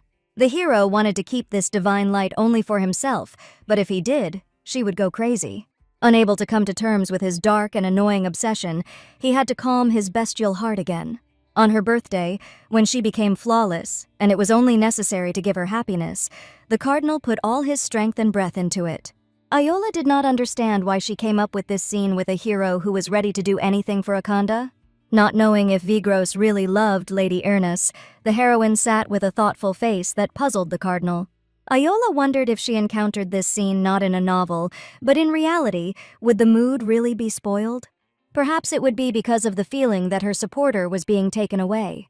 Deciding to finally put an end to her thoughts, Vigros took the girl by the waist, because now it was time to start the date. First of all, they went to her carriage, and Iola hoped that her servants would agree to go home on their own. Siana didn't mind, but Kieran stared silently, not wanting to go anywhere without his mistress.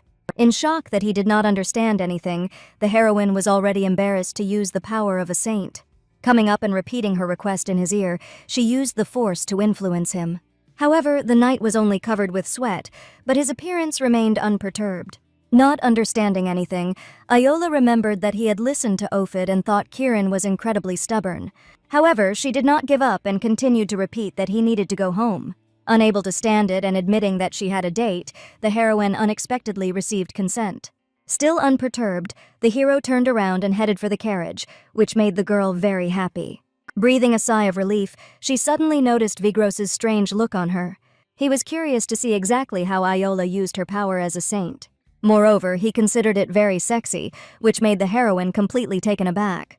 He especially liked the way the girl whispered her request in the knight's ear. This greatly embarrassed the heroine, and she turned away from him, which amused the hero. However, now that no one is in the way, it's time to go on a date. After that, he took her hand and the heroes moved to another place in the blink of an eye. Iola decided to clarify if he was a wizard, but Wigros wanted to know her opinion about who he was. However, the cardinal already knew that the heroine was a saint, so refusing to admit herself was unfair on his part. But come to think of it, no great wizard could use his abilities in such a variety of ways as Vigros did. Thinking about it, Iola decided that his strength was like a miracle, after which the hero's face changed, as if he was frightened. Suddenly, the heroine remembered that the only miracle was the strength of the saints, after which she looked at him in surprise. Deciding to quickly change the subject, Vigros felt it was wrong to be distracted during the date and hurried her to the restaurant. Having seated the girl at the table, the hero wanted her to wait here until he brought something delicious. His behavior seemed strange to Iola, as if Vigros had deliberately avoided conversation. But she decided not to bother too much, and at this time, the hero did not have a face from the shock he had experienced. In the meantime, by order of the emperor, his eldest son, Ophides, came to him for an audience. Looking at his son sternly, the monarch wondered why he had invited Lady Ribant to the palace. Timidly looking away, the prince decided that she was his fiancé, but the emperor did not need this meager answer. Ophid knew that Akanda had always been an undeniable priority for his father. Probably he believes that it is she who should become the future empress, instead of the imperfect Iola. The prince himself also initially became close to Lady Ernest without hesitation, despite the fact that he already had a fiancé. However, now Ophid did not understand whether the crown prince's companion had to be a saint. These thoughts began to come to him after that meeting with Iola in the carriage, which turned everything upside down. But His Majesty the Emperor considered all this to be nothing more than nonsense. The prince knew that his father's goal was to strengthen imperial power, and it was about an unshakable empire. To do this, it was necessary to keep the saint in the imperial bloodline, so numerous sacrifices were inevitable. However, in addition to this, Ophida, as well as the emperor, knew that Iola was also a candidate for sainthood.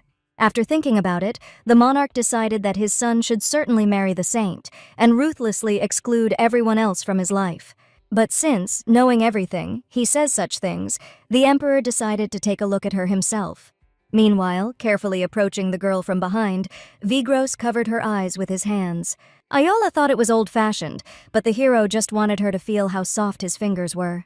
Most of all, the heroine was surprised that the cardinal was with her, and not with Akanda.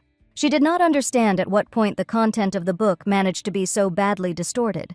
If this is not the case, then perhaps the story of Lady Ernest and the cardinal has not yet begun. Suddenly, the hero opened her eyes and the girl froze in amazement at what she saw. Right in front of her, on a beautiful napkin, stood a large bowl decorated with carvings and filled with giant ice cream balls. The people sitting around began to look at them, while Vigros hoped that it looked delicious enough. Fascinated by his beauty, the ladies and ladies around could not understand what kind of family this gentleman was from. At the same time, Ayola realized that if Vigros and Akanda met properly, as in the novel, he would become a prisoner of her love. Thinking that then he would hate her, the heroine suddenly heard the voice of the cardinal, who wondered what she was thinking. Looking carefully at the girl, the hero wanted her not to keep it to herself, and asked him what she wanted. Ayola decided that he was a fortune teller, but Vigros was ready to become anything for his mistress. Then she wanted to know if he was destined to love someone, and that person turned out to be her enemy, what would happen then? However, the cardinal was shocked by what he heard, considering it a gaze and not fate. First of all, he was ready to tear apart a man who was her enemy with his bare hands. However, even if we assume that this happens, the heroine had absolutely nothing to fear. After all, they both had a contract in their hearts, so if it was broken, it would end in the death of the culprit. According to Vigros, only a lunatic person would be able to ignore this and behave as they pleased. But he considered himself completely adequate, after which he scooped up ice cream with a spoon and brought it to Ayola's lips. Seeing in his eyes the desire to feed her, the heroine obediently ate ice cream. But suddenly the hero saw that a small piece remained on her cheek, near her lips. Deciding that she was asking for it, Vigros carefully removed it with his finger. At the same time, the girl sat without moving, experiencing the deepest embarrassment. After that, he wiped the ice cream from his finger with his tongue, which shocked everyone around him. At this moment, the heroine remembered that the last time she was in a relationship was when she was still Kim Ji-young. And although she had boyfriends then, she never built a deep connection with them. Because of this, suitors often took offense, considering her indifferent or concluding that she did not love them. At that time, the girl's life was very busy, so every day was very difficult. And as sad as it was, her poverty forced people to flee. Then she realized that only in films, a man was always there, even despite the difficulties. Suddenly, Vigros thought he was fascinated, even though he was handsome himself. He hoped that in the eyes of the heroine, he looked much sweeter than this ice cream. In response, Ayola couldn't help but laugh, confusing him. She decided that he looked like a malicious cat, with a villainous motive. Languidly closing her eyes, she pretended to laugh because Vigros was very nice. Hoping that he looked masculine and sexy, the hero was confused when he heard her words. From his expression, the girl began to laugh even louder until tears came to her eyes. Suddenly, she also took a spoon and, scooping up ice cream, put it in the hero's mouth, leaving a piece on his cheek. After that, she hurried to wipe it off with her finger, deciding that she couldn't eat it so carelessly. Smiling sheepishly, Vigros knew perfectly well that she had soiled him on purpose. Looking at him slyly, the heroine winked at the cardinal, licking the ice cream from her finger. Laughing at what he saw, Vigros found this saint very amusing. At this time, people sitting around considered what they saw a sensation and wanted to urgently find out the identity of the man. After the restaurant, the heroes went for a walk, and the hero learned that Ayola hates poverty. Someone thinks that happiness is not in money, but if you don't have it, then there is no chance to become happy either. After all, even such things as sleep, water, and food cost money in this world. Vigros was very surprised to hear such a thing from one of the richest families in the empire. However, her father would never transfer her fortune, and even if he did, the heroine intended to refuse. She wanted to earn money on her own to ensure a secure future for herself. To do this, Ayola decided to hide the fact that she was a saint and break off her engagement to the crown prince. Hearing also that she was going to leave, Vigros hoped that she would move in with him. Pretending not to hear this, the heroine decided that she needed to earn good money if she wanted to leave home. Therefore, she also wanted to go with the hero to a deserted place and talk about the contract. However, a little later, Ayola was surprised by where exactly the cardinal led her. This was the place where she first met Vigros, before her return. At that time, there was just a mess with the appearance of Akanda, and Ophid insisted on breaking off the engagement. After that, the heroine went wherever her eyes looked. Getting lost, she found herself in this place, endlessly crying about what had happened. And then, she suddenly heard Vigros's voice from above, who was surprised at how many tears flowed out of her. He wanted to talk to the girl a little earlier, but he could not while she was crying. At that moment, Yahello wondered who this stranger was and why he was watching her sobs. But as it turned out, the hero came there first, and it was she who was the uninvited guest. The heroine believed that he could at least hint at his presence, but Vigros understood that she would not hear him. With her head bowed in doom, Yahello didn't know what to do if he spread rumors. After all, if this happens, then the family will not leave the girl alone, which she was most afraid of. Seeing no other way out, she decided to offer him a reward for silence. Dangling his legs to her, the cardinal found the heroine's offer very tempting. After a little thought, he decided that for his silence, he wanted to receive payment in the form of 1 apple. Not immediately delving into what she heard, Yahello immediately became confused. Thinking that he was just messing around, the girl got tired of looking at his legs and wanted to talk face to face. Vigros was surprised because everyone liked his legs, but it seemed that she had peculiar tastes. The heroine hoped that he would stop these jokes with the apple, but the cardinal was completely serious. There was no other way out, and Yahello began to look around in confusion, looking for the right fruit. As it turned out, there were only apple trees around, but unfortunately, she could not climb them in her dress. But Vigros did not worry, because the apples were closer than it seemed, and he only needed to lower his head. Having done this, the heroine found a large and beautiful apple right at her feet. At the request of the hero, she threw him a fruit, which turned out to be the result of his 2-hour wait. Glad that he could finally enjoy it, Vigros immediately began to eat. At the same moment, a long moan came from the girl's stomach, hinting at a hungry emptiness. Sighing, the hero broke the apple into 2 pieces, intending to share it with her. Thinking that she looked like she was begging him for food, Vigros threw her half of the fruit. Lowering her head, the heroine pretended that she was just overtired and frightened. Suddenly, the cardinal jumped down from the tree, finding himself in front of the girl and wanting to know her name. She looked at him in shock, which made Vigros happy, thinking that it was because of his fabulous beauty. He also decided that she should close her mouth to prevent flies from flying in, which made Yahello think he was caring. Coming into a stupor, the hero thought that he usually does not like this, but this compliment was unique. Apparently, the heroine did not understand people, because he was told about his vicious character from childhood.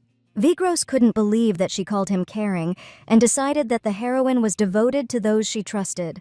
Meanwhile, Yahello tried to see through his true face, because he was really a knight of the imperial palace. The hero also knew that someone had offended her, and then she ran away without saying a word. He did not understand why it was so important, because she was no longer a child, but the girl was even more upset by these words. Then, if there is no reason why she does not introduce herself, Vigros wanted to know the name of the heroine.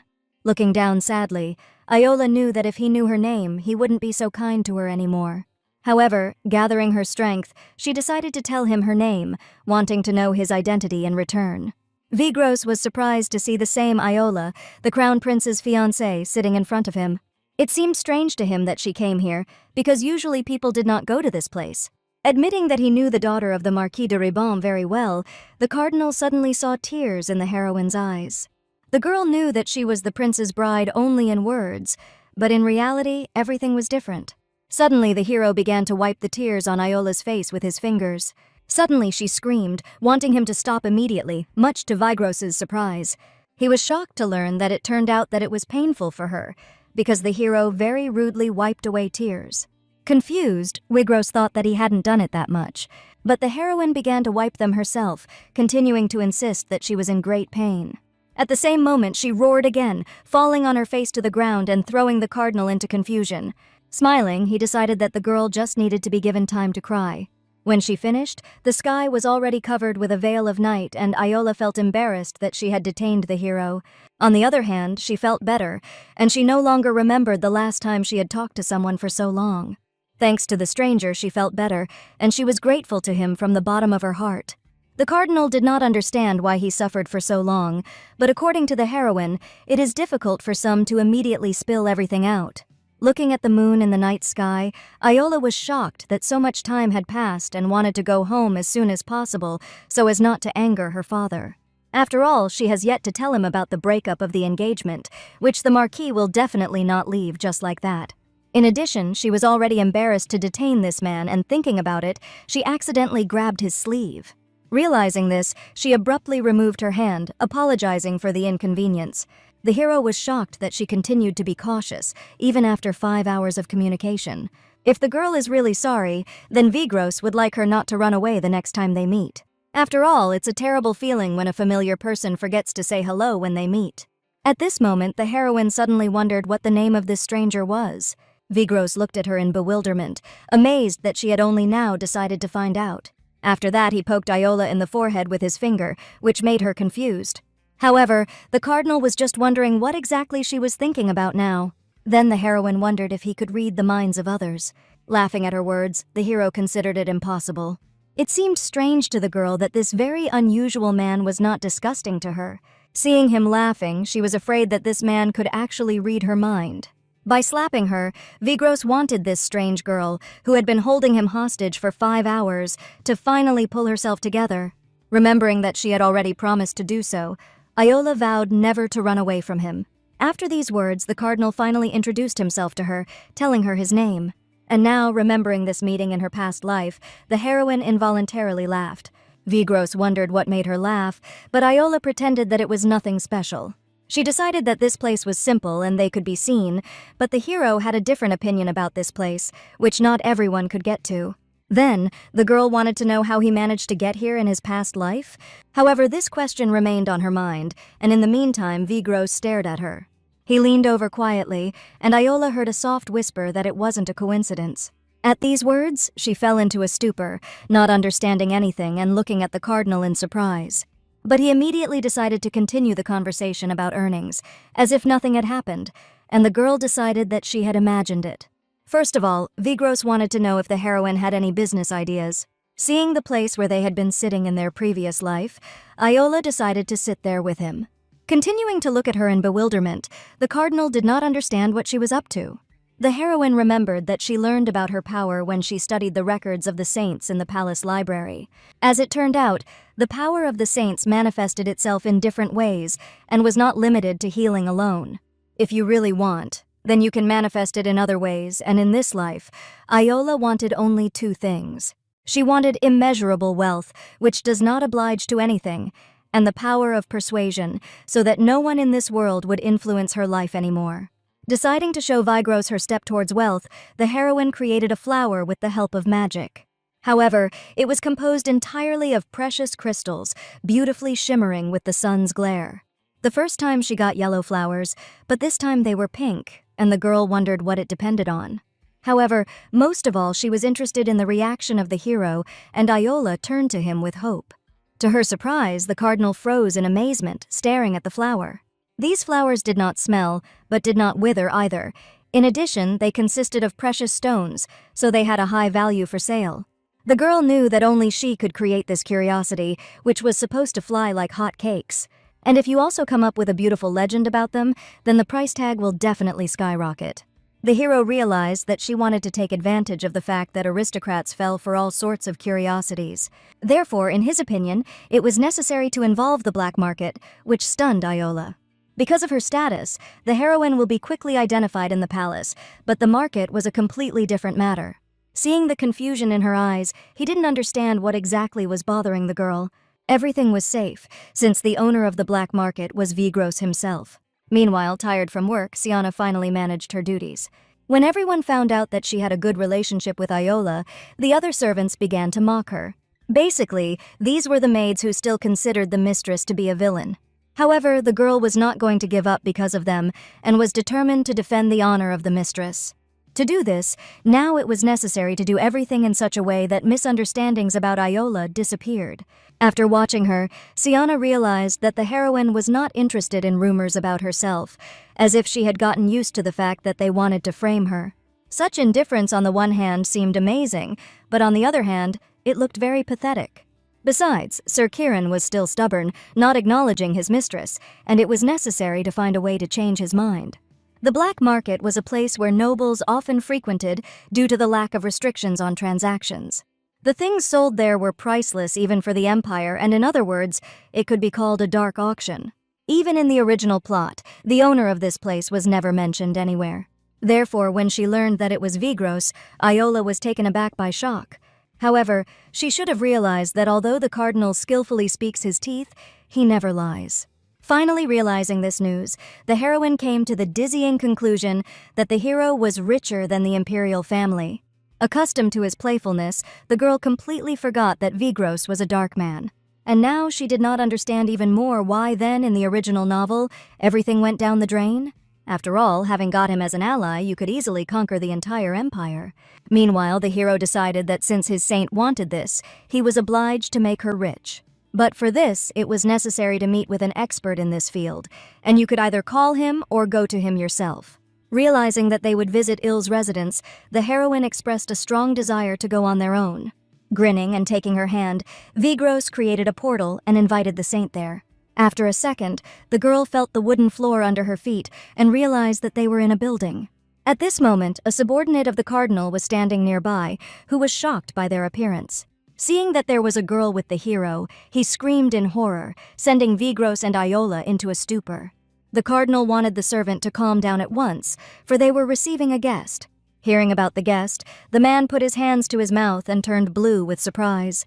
At this time, the cardinal introduced the girl to this screaming guy and lover of money, whose name was Rake. Hearing that the heroine's name was Iola, the servant immediately recognized her and was very surprised. However, he was more frightened that she was in such a dangerous place, in the house of this madman. Rake thought that the master had kidnapped the young lady, which was already beginning to annoy Vigros greatly. The girl herself admitted that the cardinal was quite frightening, but she did not think he was crazy. She had come here for advice on starting her own business, and according to Vigros, Rake could help her. First of all, the man found out that we were talking about the sale of the only precious flower in the world. Later, they stepped aside with Rake and began to discuss the details of the business in detail. Looking at them, it was unusual for the hero to hear laughter in these places, and the girl clearly did not fit in. The only nuance that Iola was very worried about was the lack of initial capital, but both characters did not consider this a problem. In addition, Vigros was surprised at her lack of selfish thoughts, which was completely different from the rumors about her. The secret of the precious flower was her life, so Rake insisted on putting a significant price tag. As for the initial capital, now she could freely dispose of the finances of Vigros himself. But first, it was necessary to apply for a patent so that no one would have a headache with fakes. Iola was a girl who had failed the ceremony of a saint, but who could control her own power. In addition, Vigros was sure that it was not fake, as it emitted the same sweet aroma. Then, can she be a wonderful owner of the hero's dreams and hopes? However, she periodically called him a dark man, which was incomprehensible and suspicious. The closer he got to know her, the more she became a mysterious saint, and this drove the cardinal crazy. Later, during the lesson, the heroine unexpectedly wanted to shorten her studies. Dismayed, the teacher decided that she was bored with the lessons, but in fact, the matter was different. As expected, rumors about him and Vigros spread throughout the empire. People everywhere were shouting that Lady Ribant, a candidate saint, had a lover. The girl decided to confess to the teacher that she was not going to become a saint at all. The man was even more surprised because she had tried so hard lately. Moreover, Iola even found it useful in the lessons, but her soul did not lie in this matter, and she wanted to move on to what she wanted as soon as possible. The teacher suddenly began to worry about what she might get from her parents, but the heroine decided to deal with this herself. Previously, the teacher's words brought her to tears, but at the same time, he was the first to apologize, and now he was even worried about her. Now the girl knew for sure that the characters of the novels were able to restrain their actions. She wondered if he had ever cared about Iola before he returned. In any case, she was very happy and grateful for his care. Today, for the first time, the heroine wanted to come home in a good mood, but at the entrance, the maids poured dirty water from a bucket on her. At the same time, they stood right in front of her and pretended that it was an accident, openly mocking the heroine. They really enjoyed the fact that the Marquis's daughter could not rebuff them, but no matter how you look at it, it was Akanda's fault. The heroine did not understand how the previous Iola were able to endure all this, before and after returning. In any case, it was better now, because that time they poured water on her directly from the roof of the mansion. Suddenly the crown prince appeared, who did not understand what was going on here. At the same moment, the maids drooped abruptly, unable to find words to justify themselves. Ophid decided that since they knew who Yahello was and poured out the water anyway, they must have wanted to live. Starting to beg for forgiveness, the girls admitted their guilt, shaking all over their bodies with horror. At the same time, they themselves ceased to understand why they did this, knowing that Madame Ribon was also a noblewoman.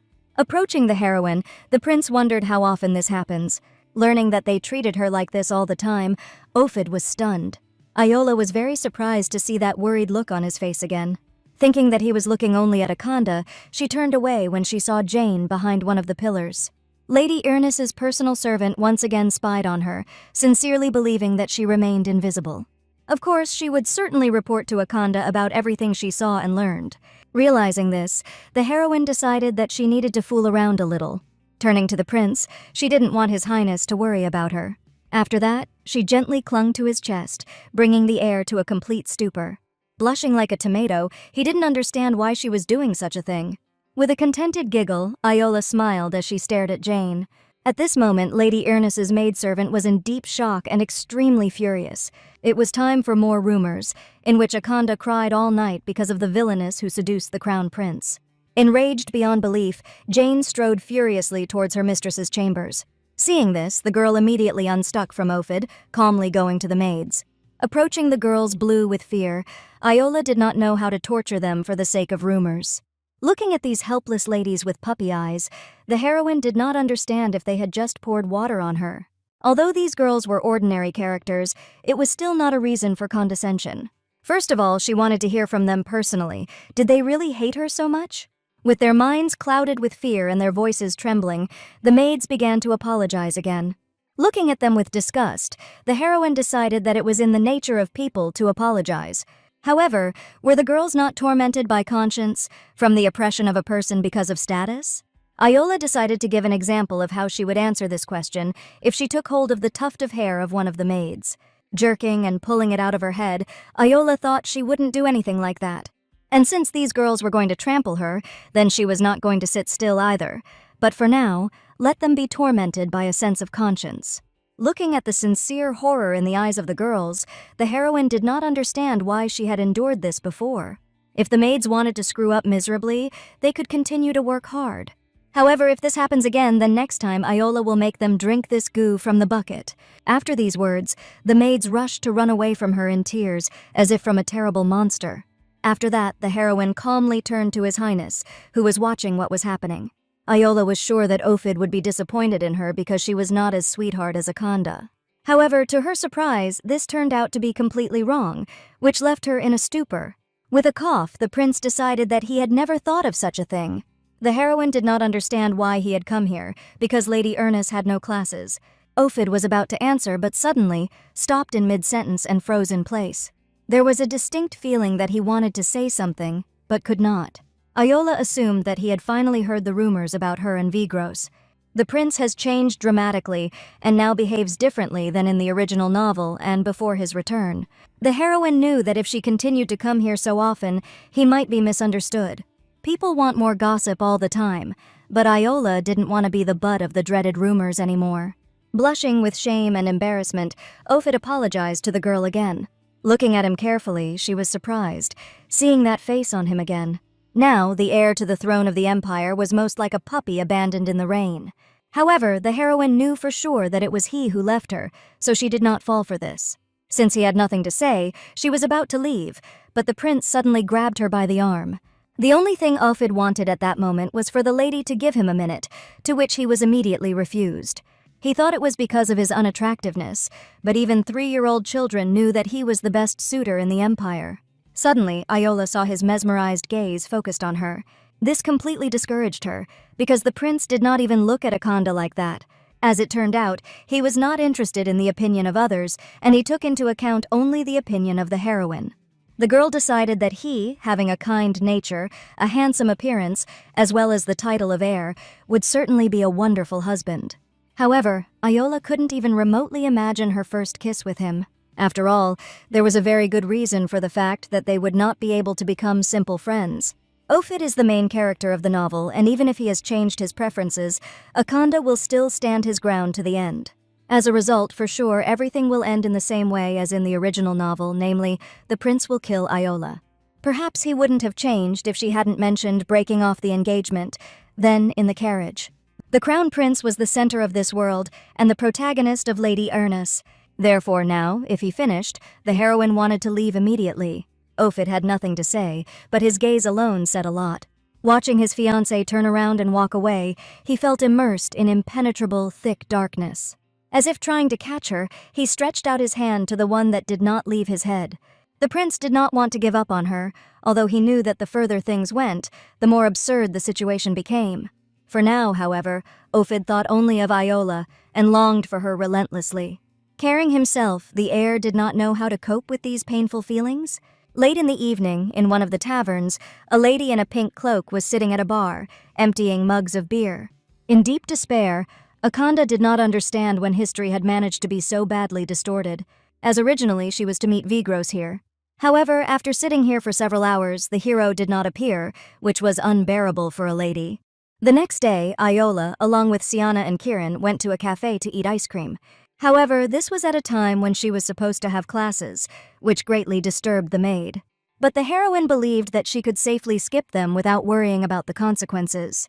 To Siana's surprise, she wasn't even embarrassed by the fact that she was a candidate for Saints.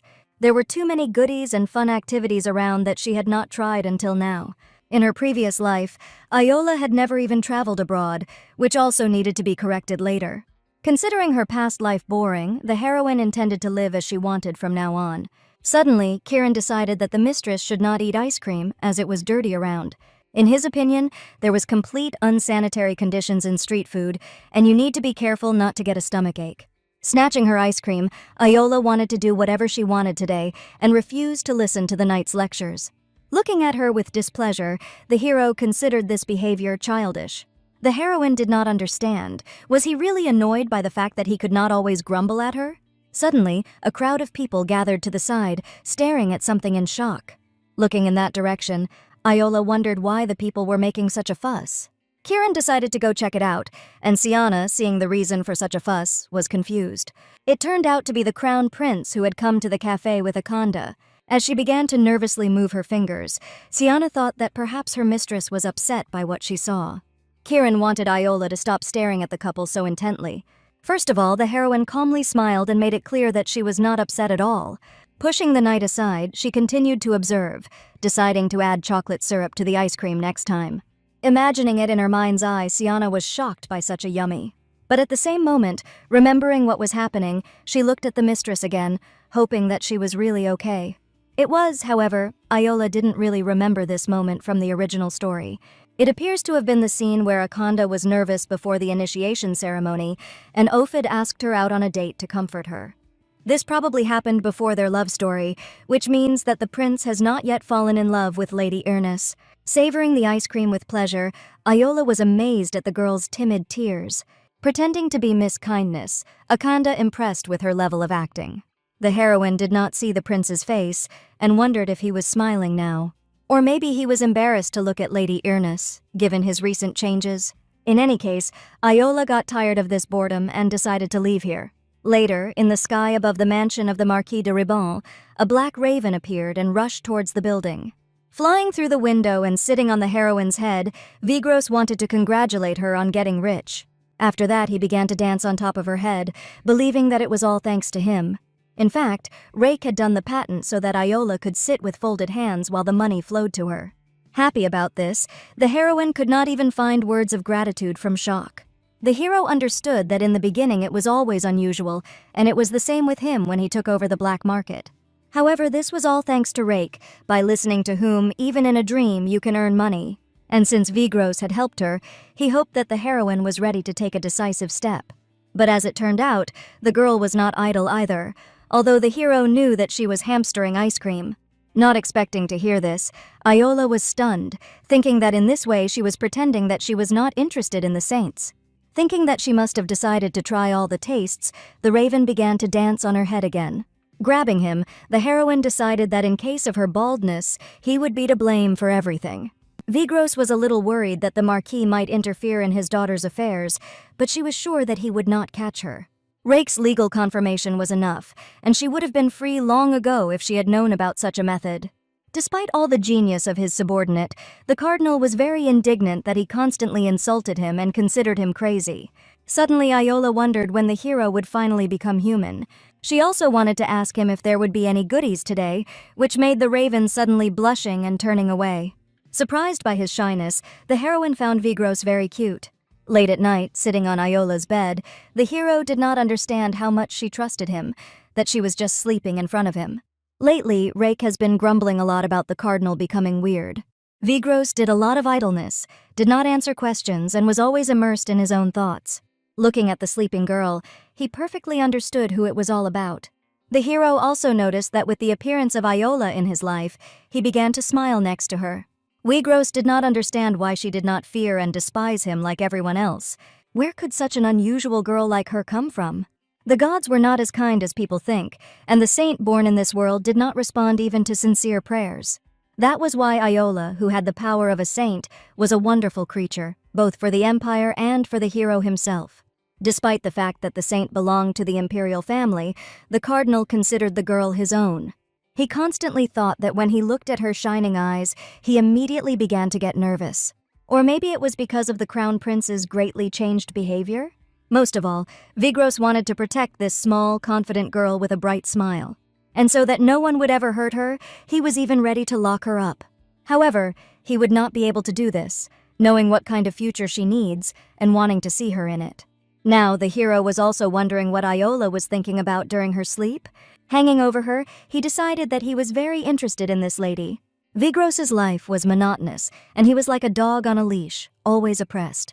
Hostility was not enough to arouse his interest, but everything changed after meeting Iola. Each time, he was curious to know what it would be like today. It was as if there were many portraits of a girl who had always been different, but always so attractive. Even in the face of a terrible death, the image of her came to his mind as Vigros brandished his bloody sword. On days of terrible melancholy, he sent birds to visit her, and this was repeated almost every day. But next to the heroine, there were those who always bothered her, and even the girl's family turned away from her. However, despite this, Iola did not tremble with fear, but was absolutely confident in herself. From time to time, in front of the windows she passed, a black raven sat on the branches of trees. And at this moment, many kilometers away from the mansion, Vigros admired her straightforward gaze.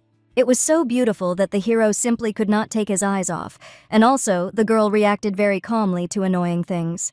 As he watched her, Rake, behind him, struggled to repel the attacks of the enemy knights, indignant at his master. However, the cardinal believed that he should not shout like that, because with such skills, the servant was 2 steps away from death. Besides, even though sending birds was a rather shameless act, he didn't regret it at all. Although Vigros himself could not decide whether it was for protection or for surveillance, but in any case, he missed her very much. The moment Iola looked at him with a smile, without fear or hatred, his heart was literally breaking. Previously, in order to get an answer to her question, the hero could harm anyone. But now this was unacceptable, and the hero was afraid that the girl would completely cool off to him. Taking her hand, he hoped that the sweet, holy Iola would be able to remove the leash from his neck and free him from all torment. Deciding to spy on her dreams, the cardinal instantly moved into the heroine's subconscious. He found himself in her room and saw a little girl, huddled in a corner with fear, who was crying bitterly.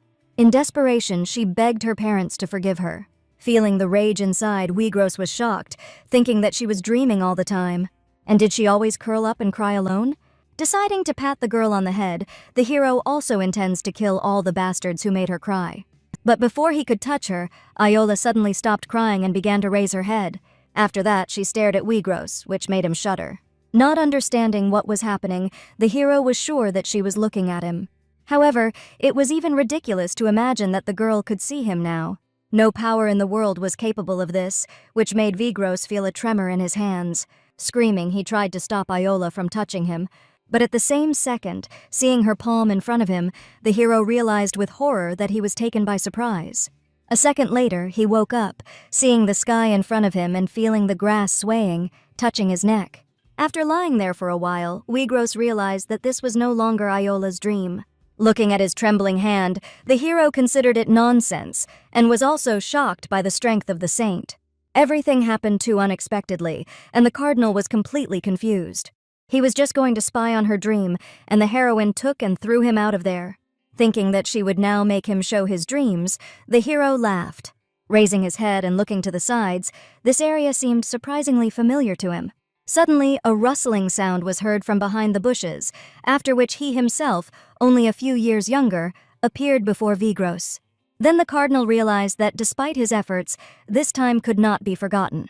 It was the most painful period in his life, which the hero missed very much. Glowing and crying with happiness, the boy ran into the arms of a woman whose hair was the same dark color as his. The mother was very surprised by the appearance of Vigros, sitting in a large cage, right on the street. Looking at him carefully, she decided to find out how he ended up here. Being completely confused, the little hero wanted to leave this place immediately, together with his mother. But fear suddenly appeared in the woman's eyes, and she did not understand what to do now. The kid was also at a loss. Why was it necessary to lock his mother in the garden of the imperial palace, where no one could enter? The woman decided to pretend that she was okay, and she wanted Vigros to do nothing, and he returned immediately. After clarifying that there had been just some misunderstanding, she suddenly saw a bright light. A smile appeared on the boy's face, and wanting to return home with his mother, he cast a spell to destroy the cage. Despite the woman's attempts to stop him, Vigros instantly shattered the thick steel bars with his energy. He himself considered it obvious that his mother's imprisonment was a misunderstanding, since she was the younger cousin of the emperor himself. At the same time, his father was a loyal knight of His Majesty, as well as a duke of the empire. Hugging the woman, he thought that she was too kind, so he took everything for granted. Hearing his mother's heavy breathing after trying to stop it, the boy hoped that she was all right. However, suddenly her breathing became even, and now the woman wanted her son to listen to her very carefully. At that moment, behind them, slow, measured steps were heard in their direction. The only thing that his mother wished now was for Vigros to survive. As she watched the emperor and crown prince walk, she wanted her son to remember that mom and dad loved him. Of course, there will be difficult moments, but no matter how many misfortunes there are, you need to live. The woman also understood that one day the hero's strength would seem frightening, and he would surely want to get rid of it. But that's part of Vigros and proof that he's a blessed man. Approaching them, the emperor remembered how much he loved and cherished his cousin. Because of this, he was perplexed by her current actions. However, the woman firmly decided that she did not need the false love of His Majesty at all. Considering these empty words, the monarch suddenly heard the voice of his son, who was furious that the traitors dared to flee. At this moment, little Vigros looked at young Ophid with horror and did not understand what was happening. The father perfectly understood his son's indignation and decided to ask him how to deal with these scoundrels. Looking coldly at the hero and his mother, the crown prince decided that they needed to be killed so that this would not happen again. Becoming even more confused, Vigros did not understand why he was speaking like that and with such a fixed gaze. Meanwhile, the emperor was proud of his son for making such a wise decision. Ophid's eyes burned with anger, for these men had dared to harm his mother, but there was no sign of remorse in them. But suddenly, His Majesty decided that even in this situation, one had to be generous. First of all, he had to think about the empire that still needed Duke ill. Meanwhile, Vigros did not understand how he and his mother could be involved in Her Majesty's death. After patting his son on the head, the emperor sent him for a walk, left alone with the prisoners. In fact, he never thought that his younger cousin would turn out to be like this. Glad that he had finally found out, the woman also now opened her eyes to what a heartless person he turned out to be. The monarch was surprised that she only realized it now, because he thought that cutting off her husband's head earlier was enough for this. Furthermore, looking at the boy with disgust, the emperor didn't understand why she was hiding this scum. Did Madame dare to forget that she was part of the royal family? But she immediately demanded to stop calling her child that, looking indignantly at her cousin. Before that, he considered her to be a scum who would show strength when in danger, but as it turned out, it was the boy who was the scum. The ruler was upset that Duke Illa had been beheaded, the woman would soon die, and without this trifle the duke's place would be empty. The woman was shocked that he was still worried about the well-being of the empire, which was already in decline. However, the emperor continued to sincerely believe that everything was for the sake of her peace of mind. It was strange for a woman that he understood calm as violence. However, the monarch intended to continue to follow what he had begun. Abruptly releasing his hand forward, he grabbed little Vigros right by the face, terrifying his mother. The emperor believed that the most important thing was that no more such garbage should be born into this world. However, even he, no matter how vile a person he was, saw love for his mother in the boy's eyes. Therefore, the monarch decided to save the life of this child if the woman promised him something. Snatching him from her cousin's hands, she realized that he wanted to make her son the crown prince's dog. In any case, Duke Il was still needed by the empire and the imperial family in particular. Vigros did not understand what he was talking about and felt only a strong pain in his head. He only wanted to meet his mother, but now something terrible was happening. Placing her hand on his face, the woman began to use a spell to put him to sleep. Her tears dripped onto her son's face, and his mother hoped that he would be fine. Realizing that the only way to keep him alive, she agreed, after which the emperor's sword rushed towards her neck. In his opinion, his cousin had nothing to worry about, because Vigros would now become the Duke of Il and would live for the sake of his son. At the same moment, the emperor made a sharp swing of his sword, striking at the woman. At the same time, Vigros felt as if he had been pushed sharply in the stomach, and his breath caught in his throat. Suddenly waking up from sleep in a cold sweat, he fell to the floor, hitting his back against the wall. Suddenly, the hero heard a rustle from the side of Iola, who woke up from an extraneous noise. Starting to look around in confusion, the girl was surprised to notice Vigros in the corner. After that, she sat down on the edge of the bed and looked at him carefully for a few seconds. Confused, the hero did not understand how to explain everything to him now.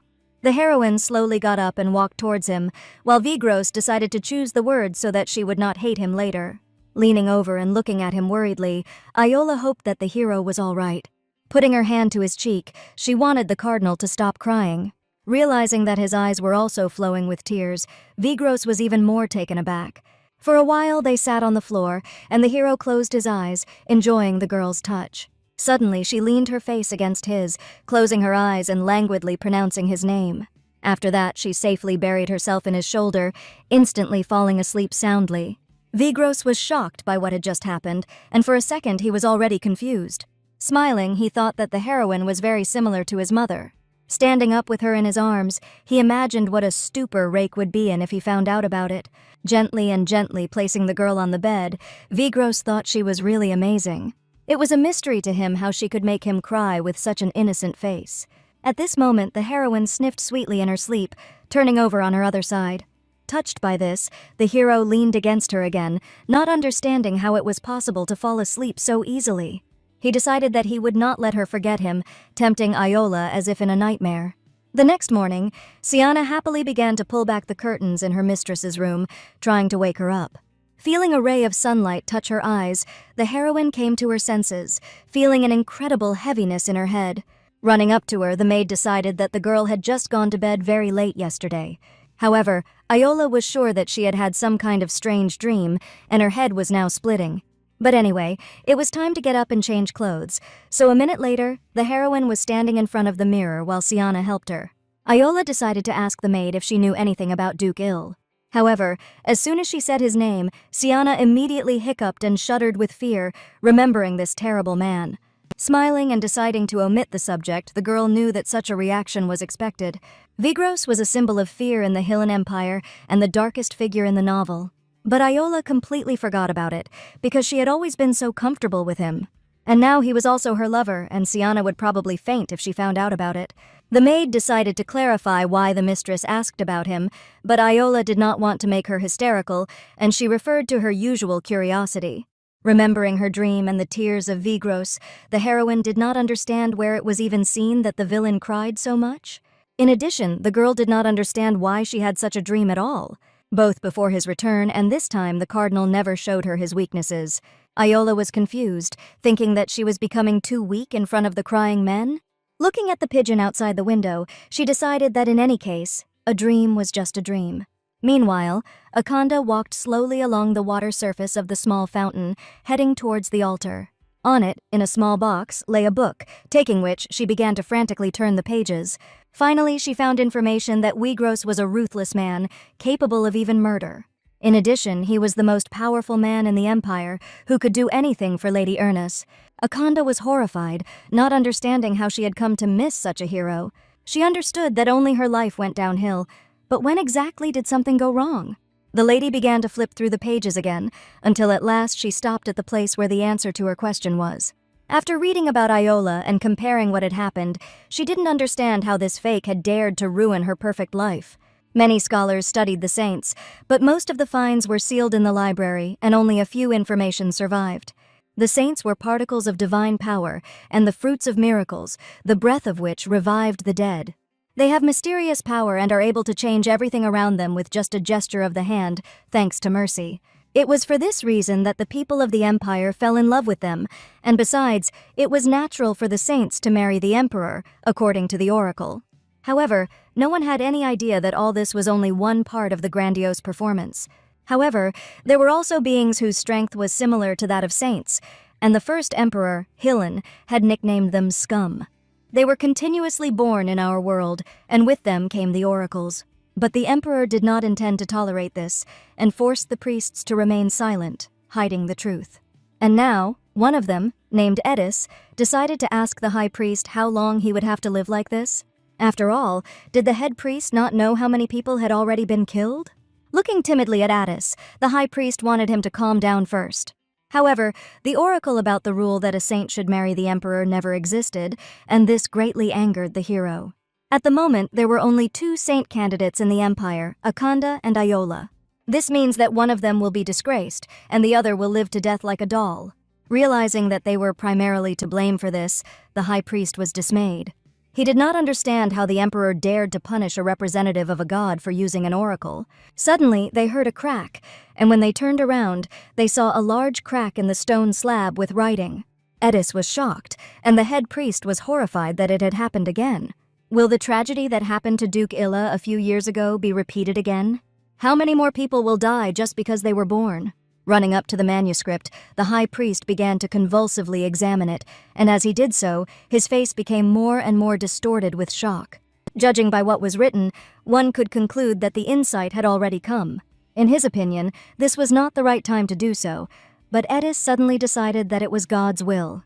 As he hugged the head priest, he thought that perhaps this was their last chance for repentance. And even if the high priest was cowardly again, Edis could no longer live like this and wanted to try to change something. After all, at the moment they were not priests, but rather ordinary murderers. At that moment, the high priest remembered that a long time ago he too had an epiphany. Despite resisting the emperor and losing his leg, he tried to hide Duke Ill's secret. In the end, fearing for his life, he bowed his head to his majesty. Subsequently, his days passed with the experiences of the past days, both as a priest and as a person. Determined to put an end to this, he agreed with Edis that it was necessary to act. First of all, it was necessary to contact the others and decide on further plans together. One day, Iola was peacefully drinking tea with Shiana, and there were maids nearby who reviled her for meeting a man on the left. Hearing all this and looking into her cup, the heroine realized that after returning, she completely lost her appetite. However, the exception was the food they ate with Vigros, which was very enjoyable. Meanwhile, the maids decided that Lady Ribant had no pride at all, and that His Highness had only a khanda. As they continued to heap barbs on Iola, they infuriated Siana, who did not understand how they dared to express themselves in front of their mistress like that. However, the heroine was very happy that the rumors were spreading in full swing and wanted the maids to speak louder. But there is always a catch now. The question was, how exactly will this news reach the emperor? Given that there were a lot of people in the cafe where he and the hero were sitting, the news should quickly reach His Majesty. In any case, it was not so pleasant when you were discussed behind your back as it is now. Knowing that Ophid was the first to go to the left to Akanda, it could be understood that no matter what, Iola and Vigros would always be villains to others. Suddenly, Siana thought that she and her mistress should already be back. As it turned out, it was because of the maids, and the little maid didn't understand how they dared to insult the mistress so openly. The heroine remembered that she had something to do today, and she had to say something to the crown prince. She knew that the maids were smart, but they were only half right. Hearing that the maids were leaving, Iola decided that it was time for her and Siana to hit the road. Continuing on her way, the maid did not understand where exactly her mistress was going. On the way, they met Kiran, whose appearance surprised the heroine. Suddenly, Akanda's voice was heard from the sidelines, who did not understand whether Ophid had really done this. She wanted to know more, but the prince decided that it would be better for them to talk in the imperial palace. However, the girl saw no reason to go there, because the weather was so beautiful today. Looking at His Highness gently, she also thought that his palace was boring and quiet. Iola remembered that before, when she saw them together, her heart was torn apart. It seemed that the heroine had no good stories with a happy ending. At the same time, looking at Ophid and Akanda, Iola understood that only these two could be happy. But she no longer succumbed to these feelings, and now, looking at them with a smile. Seeing the heroine ahead, Lady Ernest was lost for a second, clearly not expecting to meet her here. But pulling herself together, she smiled and greeted Iola happily. Akanda didn't understand how this could happen because Lady Ribant had a lesson to do today. Without showing any emotions, the heroine knew perfectly well that the girl knew about her cancelled classes. The servants around immediately began to admire Akanda's cuteness, looking askance at Iola. Hearing contemptuous statements addressed to her again, the heroine was shocked by this novel. Lady Ernest pretended to be worried about not being able to see Iola lately. After all, she wanted to make friends with her so much, and was glad that they managed to meet so accidentally. The heroine understood that Akanda knew the original of the work and probably knew about this meeting. In a past life, Iola was cruelly tricked by this magnificent actress. Seeing the heroine's silent and thoughtful gaze, Lady Ernest decided that she was angry with her because of the last meeting. Iola understood what would begin now, after these words, because of Akanda's manner of pretending to be a victim, everyone would despise the heroine. This also applied to the Crown Prince, however. His face only expressed concern, not disdain. This surprised Iola very much, as well as Lady Ernest, who expected a completely different effect. After all, in the original, Ophid at that moment looked threatening, and bitter hatred burned in his eyes. Did he not even know who started it? Or did he guess that it was Akanda's doing? Lady Ernest knew that she was the main character adored by everyone, and brazenly took advantage of it. In her previous life, she even locked herself in with Iola and decided to bet on who the prince would believe, after which she slapped herself on the cheek.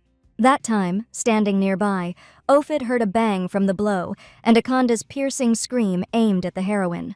Opening the door leading to them, he ran into the room, not understanding what was happening. Lady Ernest sat on the floor, holding her flushed cheek with tears and sobbing in pain. The prince immediately rushed to her aid, and at that moment, goosebumps ran through Iola's body. Akanda pretended to anger the heroine, for which she received from her, but she also did not want Ophid to blame Iola. Looking at the girl humbly, she pretended to feel sorry, after which Lady Ernest admitted her guilt. Iola was shocked by her words, believing that Akanda did not need to say that. However, the prince naturally believed Lady Ernest and did not give the heroine the opportunity to justify herself. Looking at Iola indignantly, he did not understand how she could be so cruel, since Akanda had just recovered from the kidnapping. Before that, Ophid dreamed of hoping that the heroine would turn out to be a good girl, but apparently, he was wrong. And now, Lady Ernest's voice pushed Iola out of her thoughts, after which she apologized for being distracted. First of all, the heroine respectfully greeted the little son of the Empire in a curtsy.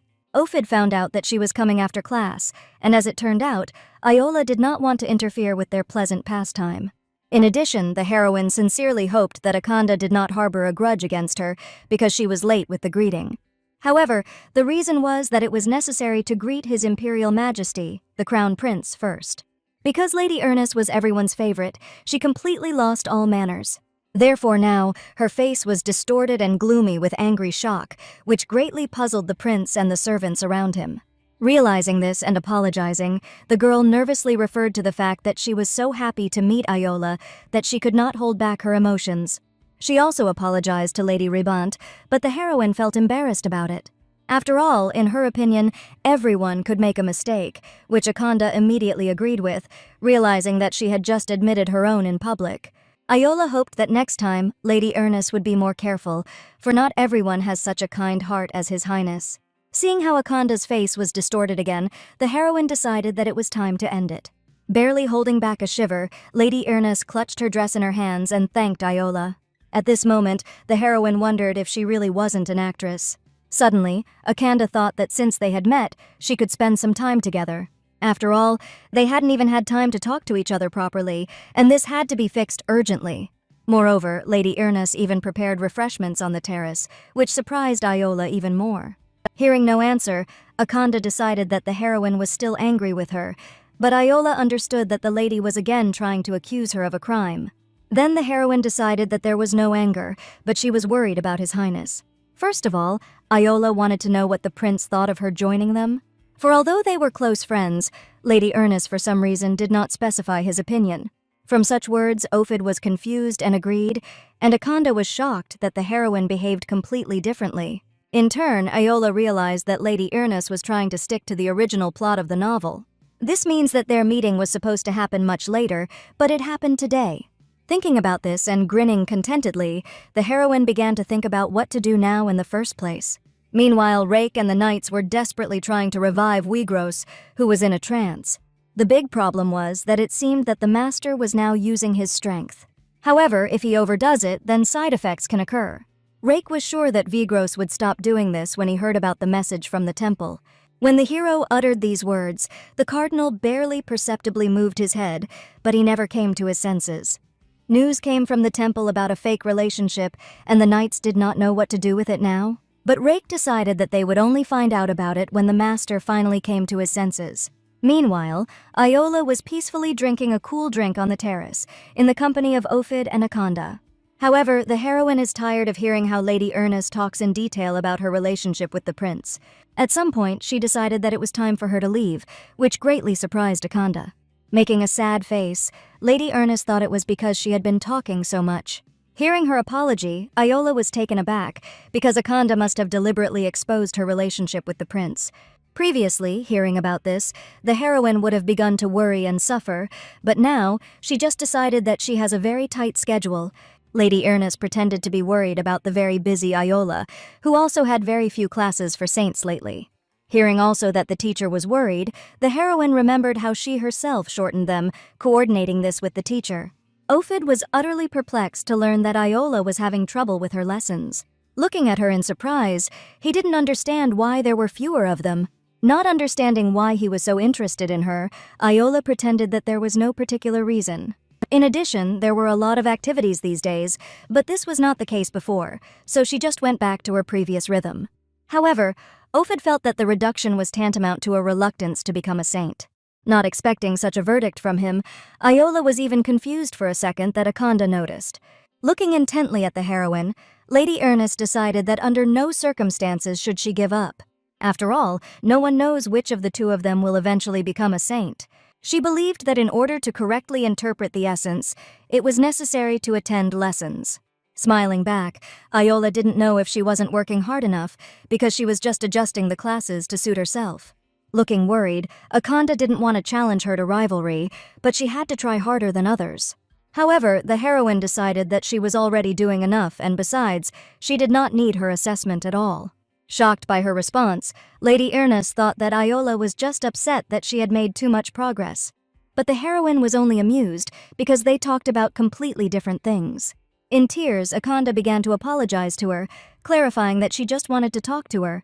Iola did not understand how to respond rudely to this crying face, but at the same time, if the heroine were in her place, everything would be different. First of all, she decided to ask Siana what her schedule was today. According to the maid, her mistress needed to go to the center, where she was already late, so she had to leave immediately. In this case, the heroine decided that she should already go and got up from the table. Walking up to Akanda and holding out her hand, Iola hoped that the lady would not think that she was really angry with her. At this moment, the girl felt a tremor in her body again, and her face turned blue from shock. Suddenly, Akanda had an idea, after which she took the heroine's hand with a smile. However, at the same second, she knocked over her chair and began to fall, pretending to be pushed by Iola. Lady Ernest knew that since she was very thin, this could easily happen. According to the original story, this happened, after which the prince immediately caught her, and the maids around were alarmed with horror. In this scenario, Iola will certainly become a villain, putting Akanda in the spotlight. Therefore now, he carefully looked at the heroine, believing that her ridiculous expression was worth it. To her dismay, however, Iola stood with a calm smile holding Lady Ernest's hand. By catching her in the fall, she saved Akanda in plain sight. Lady Ernest was confused as she looked at the heroine's casual smile, which she had never seen on her before. Iola decided that Akanda must have weak legs, and of course it was good to study, but she could not forget about walks. In addition, the heroine knew that she also had anemia, and advised her to go to the doctor, and in the meantime, the prince ran up to them. At that moment, Lady Ernest felt a wave of fear wash over her, and the unknown clouded her mind. Gently supporting her, Iola was surprised that Akanda managed to fall, even though no one even touched her. Grudging her teeth with frustration and anger, Lady Ernest tried to say something. But the heroine did not allow her to do this, deciding to clarify with Gianna how it happened. The maid fully agreed with the mistress's words, because she was standing next to her and saw everything. Not only she, but everyone, including the prince, had seen Akanda nearly fall, but Iola had heroically saved her. Ophid stared at Lady Ernest, puzzled, wondering what had come over her. Smiling and looking into her eyes, the heroine realized that she had already deceived the lady several times. Surely Akanda had already wondered why Iola had hired a maid who didn't even exist in her previous life. And no matter how sad it was for Lady Ernest, but the heroine no longer intended to harm herself. Hoping that the girl would be more careful next time, Iola was glad that everything was okay and was about to leave. Akanda did not answer her, looking around in confusion, while Ophid, meanwhile, looked very serious. The heroine began to calmly leave, accompanied by her servants, and the prince suddenly followed her. He grabbed her hand as he walked, and Iola looked at him dumbfounded. She didn't understand what Ophid wanted, because he already knew that she had a busy schedule. The heroine thought that it would be strange to plan something else with him, but as it turned out, the prince originally wanted to meet her. Iola was struck by the fact that he spoke as if there was already some kind of agreement between them. At this moment, the prince could not find what to answer him, bitterly remembering what had happened some time ago. From his servant, he learned that Lady Ribant had refused to respond to his invitation. However, Ophid thought it impossible that she really felt that way about him. Chasing various thoughts in his head, he abruptly grabbed his head, frightening the servant greatly. Hearing from him an offer to call a doctor, the prince immediately refused, deciding that everything was fine with him and he just needed to rest. For some reason, in spite of everything, Ophid was unshakably sure that Lady Ribant loved him unconditionally. Therefore, the fact that she did not respond to the invitation letter like this was incredible and strange. Feeling a strong stuffiness, he decided to go and take a short walk in the garden.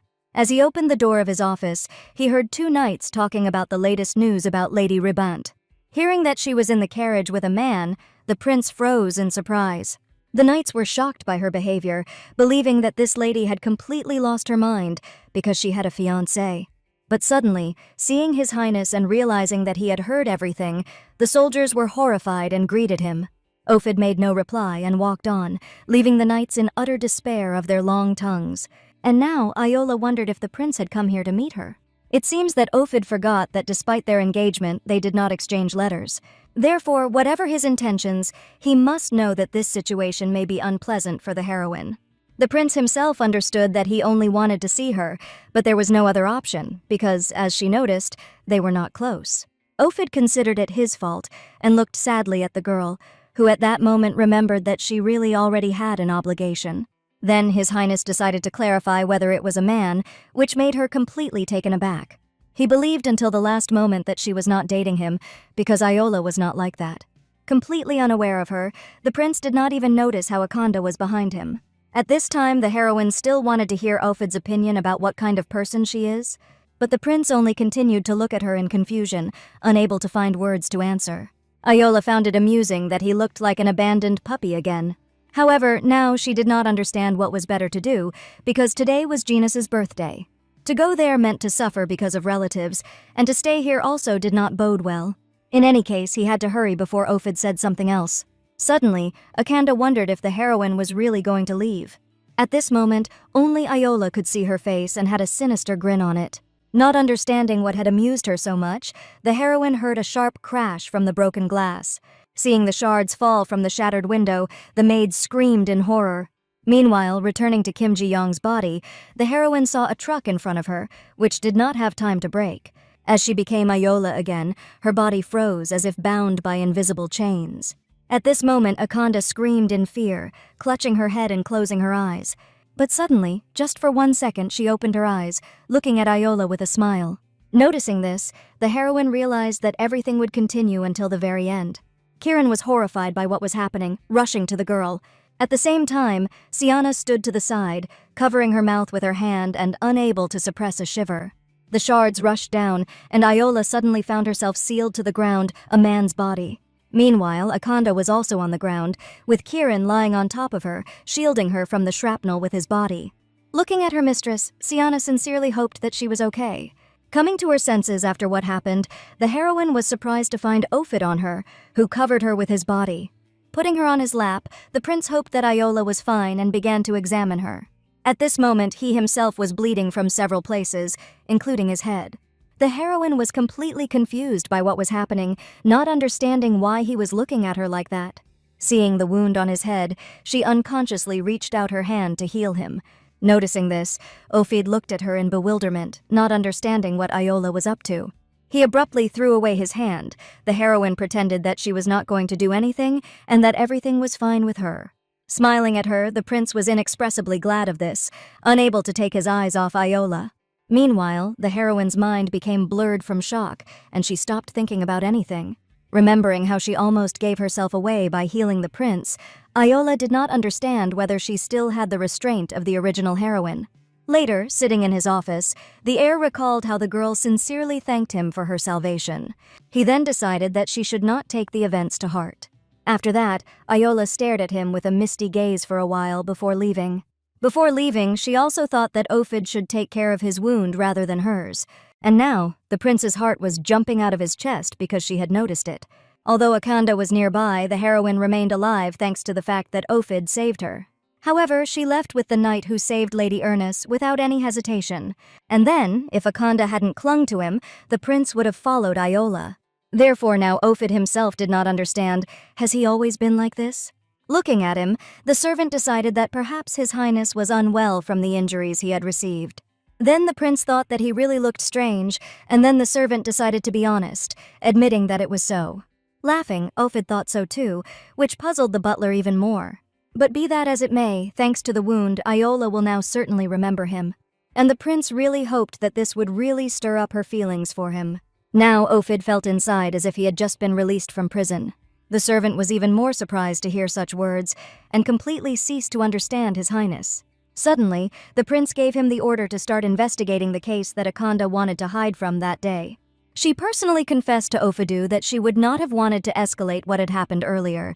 He would have listened to her and hidden it.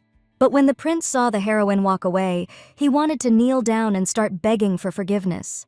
Looking at her back, he had a strange feeling that he had seen it before. In addition, Iola constantly came to Ophidu in nightmares, giving him no rest. He was sure that she was constantly crying, and all this was because of him. Seeing his upset face, the servant thought it was because of the pain in the wound and wanted to call a doctor again. However, the prince decided that he would just rest and get it all over, and he also wanted reports at the end of the investigation. Later, when he was alone, he remembered Iola's question about whether he knew what kind of person she was. Going to the window, he decided that he had not said that he knew her very well. Meanwhile, Iola was riding home in her carriage to Genus's celebration and pondering what had happened. Looking out the window, the heroine realized that a lot had changed since she returned.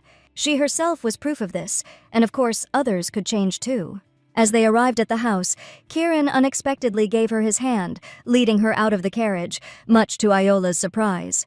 But suddenly he also fell to his knees in front of her, which finally puzzled her. She decided to clarify right away that she didn't have the energy to argue. Besides, she still had to attend this banquet. But suddenly the knight thought he was wrong, causing her to be stunned. Kieran realized that although he was her guard, he had saved not her, but the other lady at the moment the glass fell.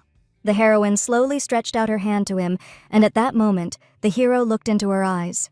They were like glass beads that reflected his image, but there was no hope in them. Had she always looked at him like that, from the very beginning of their acquaintance? Why did the knight feel despair when he looked at this lady?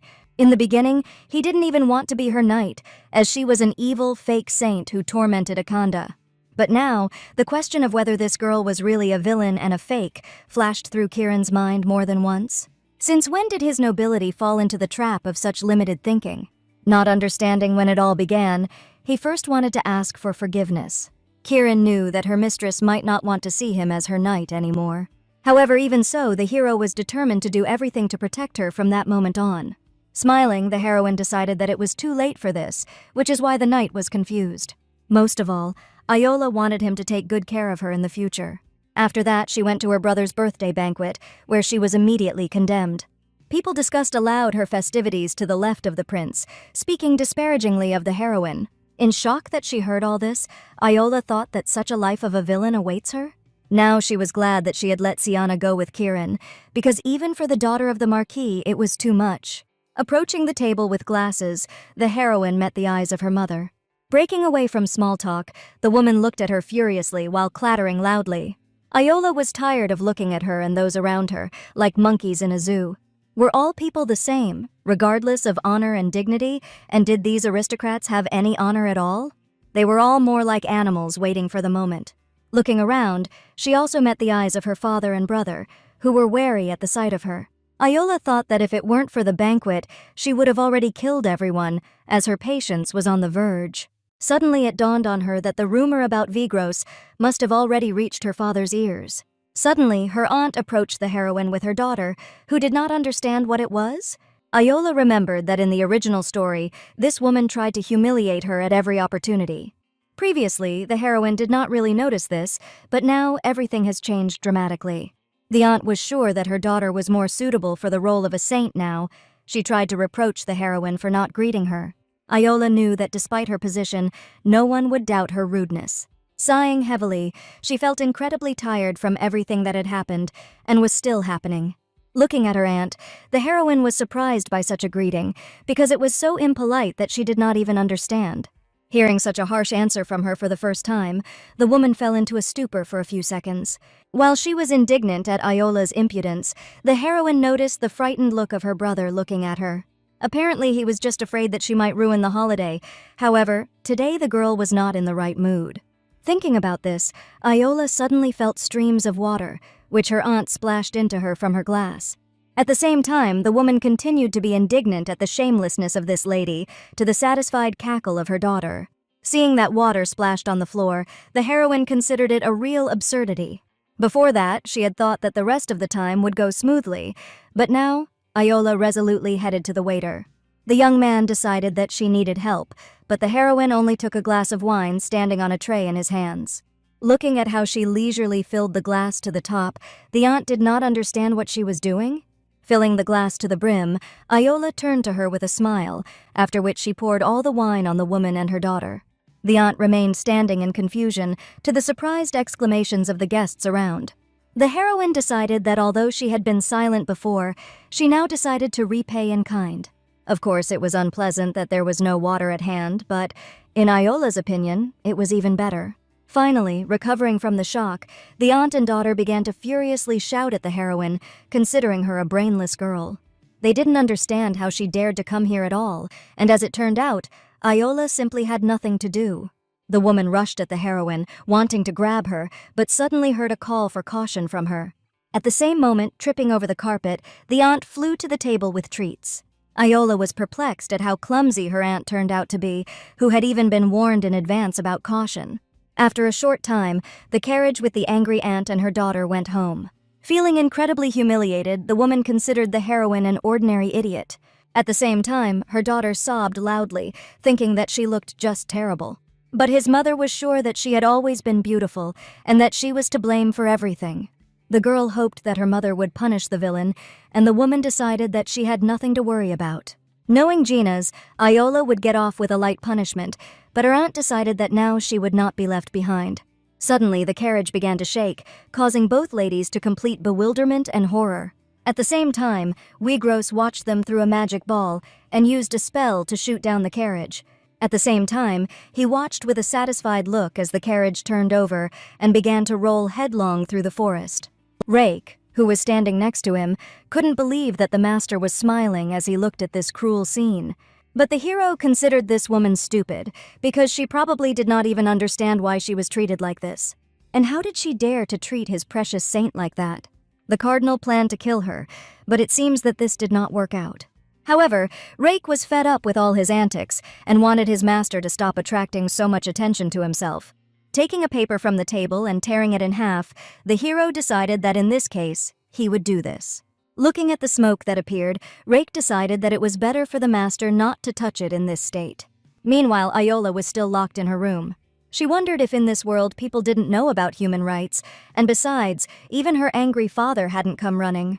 Suddenly, the door opened and Siana looked in, hoping that her mistress was okay. But the heroine felt good, since it was not the first time she was locked up, and she wanted to know what was wrong with her father. As it turned out, the carriage in which the aunt was traveling suddenly overturned, and the Marquis of Ribant drove there. Stupefied by the sudden news, Iola did not understand what was happening. Letting go of the servant, she began to laugh loudly, deciding that there was karma in this filthy world after all. It was just wonderful because it would be a shame to let that woman go just like that. Suddenly, she saw a basket of apples near the window, which was definitely not there before. Smiling, the heroine realized that a gentleman raven had recently visited her. Thinking that it was just painful for him to watch her starve to death, Iola immediately reached for the treat. After eating a few apples, she found a postcard from Vigros at the bottom of the basket. However, when she saw the rainy forest on the back of the card, she was confused. But suddenly, the heroine realized that he was watching again, and perhaps the hero had something to do with what happened to the aunt's carriage. In addition, the cardinal also considered Iola to be a good girl, which was written in the postcard, which made her laugh.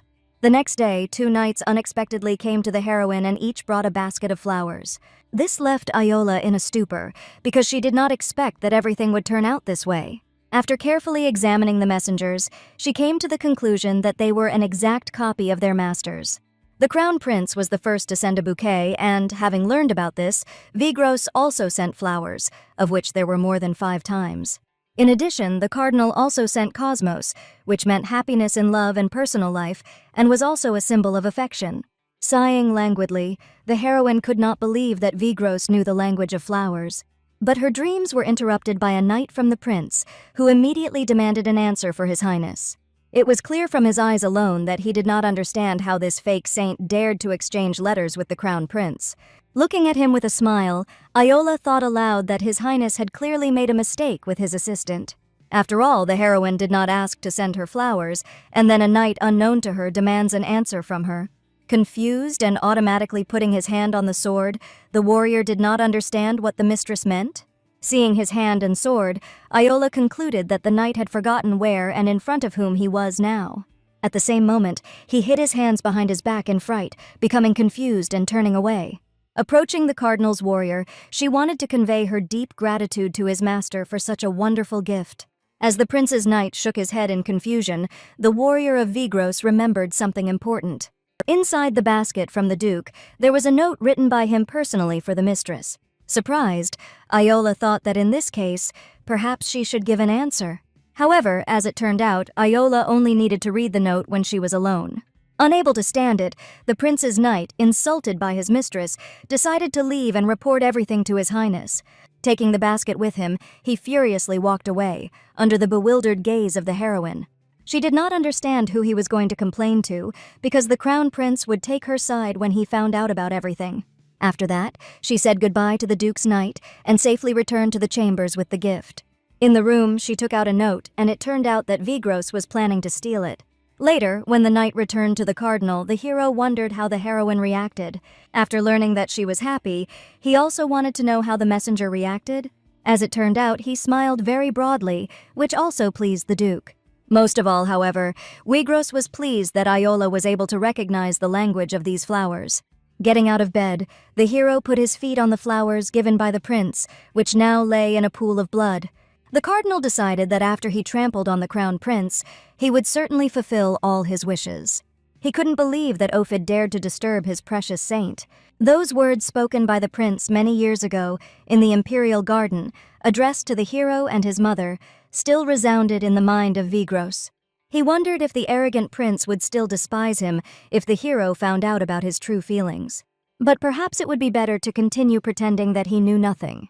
The cardinal considered Ophid a coward who was not satisfied with his father and mother.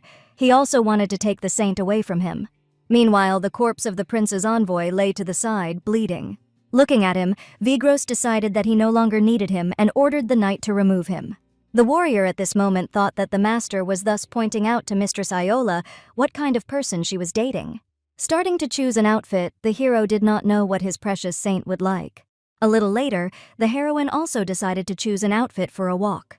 Her heart fluttered violently, even though everything was known beforehand. Besides, Iola wondered if Vigros had chosen the flowers for the gift himself. But not sure if the hero was capable of such a thing, she decided that perhaps it was his servants. At this moment, Siana wondered what her mistress was thinking. As it turned out, the heroine simply could not decide what to wear. Fortunately, everyone has gone to visit her aunt, so no one will find fault with her outfit. Seeing the dress chosen by the mistress, her maid was delighted, believing that the heroine in it shone even brighter. Turning to her with a smile, Iola was very pleased to hear such a compliment. But suddenly, Xian wondered if the lady had a boyfriend, not counting the crown prince. Not expecting such a question from her at all, Iola hung for a few seconds. Other maids immediately began to reproach the baby, referring to her childhood. Suddenly, the heroine approached her and the girls really hoped that she would not hit her. But at the same moment, Iola's palm plopped down on the top of Siana's head and she stroked her head. The heroine agreed with her, and besides, His Highness was more suited to Lady Ernest, which meant that she could do what she wanted. Then the maid wondered if this man loved and appreciated his mistress. Iola remembered that she was not only a candidate for sainthood, but also the bride of the crown prince. When rumors spread that she was dating someone else, people started looking down on her, as if they knew it was going to happen. However, it was clear from the face of this sweet little girl that she wished Iola only happiness. Noticing that Siana also looked a lot like Sol, Iola stirred her hair again. Also, the maid had nothing to worry about, because this young man took care of her mistress, and they had a lot of fun and good together. The other maids looked at each other in surprise, and Siana decided that if the mistress was happy, then she was happy too. As a result, there was a new problem in the form of Kiran, who did not want to let the mistress go alone, considering it dangerous. Prior to that, the heroine considered him a weak knight who thought only of Akanda. He even looked quite frail on the outside, but now it seemed to Iola that he was worried about her. Suddenly, Siana appeared, grabbed the knight's hand and took him aside, wanting to talk to him. Shocked by such a maneuver, Kiran turned back to the heroine, desperately calling out to her. But Iola, holding her dress, was already running at full speed to the side, bursting into ringing laughter. Turning to her servants, she wished them a good time and hoped to see each other later. Siana was shouting wishes after her too, and Kiran stood with his mouth open, shocked by what was happening. As she walked on, Iola wondered how long she hadn't run like this. Besides, if it weren't for Siana's ingenuity, she would still be held captive by Cyrene. From the very morning, the heroine found it difficult to control her excitement. Perhaps it was because she was about to see Vigros. Rushing into the forest, she saw the hero on a small edge, where he was already waiting for her. Noticing how much she was sweating, the cardinal immediately realized that she was running quickly. Then he immediately decided to sit down with her so that the heroine could catch her breath a little. Sitting down on a bench, Vigros demonstratively ruffled his hair, showing off an expensive suit. Unable to withstand such an onslaught of beauty, Iola sighed languidly, looking at him. The Duke took it as a compliment, and the heroine decided that he really tried today. Before that, she had once heard the opinion that there is always a halo behind beautiful people. Looking at Vigros now, she saw for herself that it was the truth. Suddenly, the hero moved closer, which immediately made the girl shudder. Iola didn't understand why he had to dress so nicely, since she couldn't even focus her attention now. Besides, since when did the hero begin to smile so easily, which he had never done before? The heroine did not understand why she suddenly began to like his smile so much that even her heart was ready to explode. Suddenly, the cardinal's gaze became serious and he stared intently at Iola's face. Running his hand over her cheek, he suddenly realized that there was a wound, which made the heroine confused. She could not even imagine how Vigros felt when he noticed her. Looking at him, Iola was in a stupor because she believed that no one would know about this wound since she had healed him with the magic of the saints. It all happened very suddenly, and when the prince saved her from the shrapnel, one of them hit her on the cheek, but no one noticed it due to panic. Vigros was perplexed, because did she really think he was like everyone else? He wanted to personally catch the one who broke the window and the one who saved her in order to kill them all. At least the heroine has no scar left, because she healed herself with the power of the saint. However, even so, the hero would still like to be next to her in dangerous moments. Surprised at his words and behavior, Iola silently and intently looked at him. Looking again at the place where the cut had been, the cardinal decided that he would certainly kill the one who had done it. However now, how exactly they would get rid of the intruder depended directly on the heroine.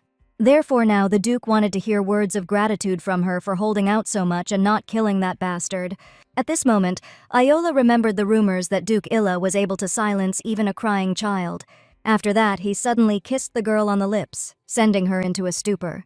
That was enough to be grateful, and the heroine, meanwhile, didn't understand what had just happened. Vigros was sure that if he had been around, not a single hair would have been harmed. Taking a lock of Iola's hair in his palm, the hero decided that now it was only him in front of her. Therefore, he wanted the heroine to think only about him at this moment.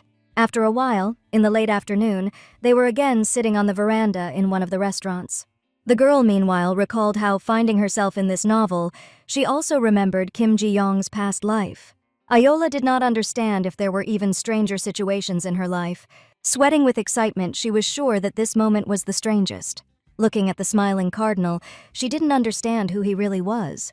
Besides, hadn't she gotten used to him too quickly, as if they had known each other for a long time? Touching her arm, the Duke did not understand why Iola looked at him so rarely. At that moment, he seemed very cute to the heroine, which made her embarrassed. But when she came to her senses, she became wary of his behavior, thinking that perhaps the hero just drank a little. Deciding not to hesitate, she immediately wanted to know if Vigros had been drinking before the meeting. She considered the reason that the hero's gaze was somehow absent-minded. The hero was surprised that she says this to her lover, who looks at her with a smile. But in the girl's opinion, they were not real lovers, and she could not get used to his too frequent smile. Smiling again, Vigros decided that he was smiling because he liked her. Taken aback by this, the heroine thought that he must have really gone crazy. Realizing that she had said it out loud, Iola covered her mouth with her hand in embarrassment and looked at the hero. Looking away, the cardinal was glad that she liked the flowers he had sent. However, if she decides to hate him, then Vigros will annoy her even more. Thinking that he had a pleasant character, the heroine decided that she had really fun today. And although the Duke really started it all for fun, he really liked Iola. Their relationship may be fake, but Vigros liked it so much that he couldn't help smiling. Iola still decided to find out from him why he was in such a good mood. But the hero pretended not to know and decided that the heroine could guess herself. Iola thought that this would be possible if she could read the fates of other people. Then Vigros wondered if a saint could do such a thing. However, the heroine decided that the Duke should finally stop joking like this. After that, she defiantly put on a hat, hiding the redness under it from embarrassment. As he bent it, Vigros wondered if it would be too sad to leave like this. But she did not want him to get so close, because it is dangerous for the heart, and then the hero realized that he was too handsome.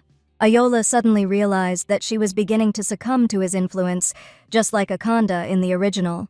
In the novel, after grabbing Lady Ernest, he didn't understand why she was looking at him like that, but the girl just wanted to leave. Feeling a burning desire and uncontrollable greed gnawing at him, Wigrosa continued to want this woman. He was like a blind crow rushing towards the sun, but doesn't the sun shine for everyone? The cardinal was annoyed by Akanda's kindness, and he went mad around her. He became like a wild animal that had lost its mind.